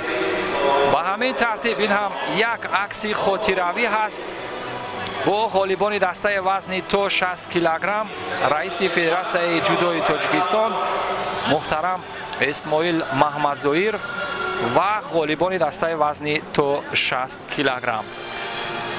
و دوستان عزیز، واقعا یک رقابت‌های جذاب و دیدنی را شاهد شدیم و چمپیونات تاجیکستان واقعا یک چمپیونات تاریخی شد. مراتبه اول بود که شکوه و شهامت یک جلال دیگر داشت چمپیونات جمهوری تاجیکستان آید به جودو و ما نیز امیدوار هستیم که به قله‌های بلندتر در صحنه رقابت‌های جهانی برسیم. با قدوم مبارک رئیس تازه انتخاب شده فدراسیون جودوی تاجیکستان و این هم غالبان وزن تا 60 کیلوگرم. یک بار دیگر یادآور میشم که مهرزاد صوفیف و همچنین سعدی محمدов دو جای سوم را با هم دیدند. حقداد گولوف برنده نشان طلا، اون که روی تصویر نزدیک است، و محمدزاده محمد باشد برنده مدال نقره شد.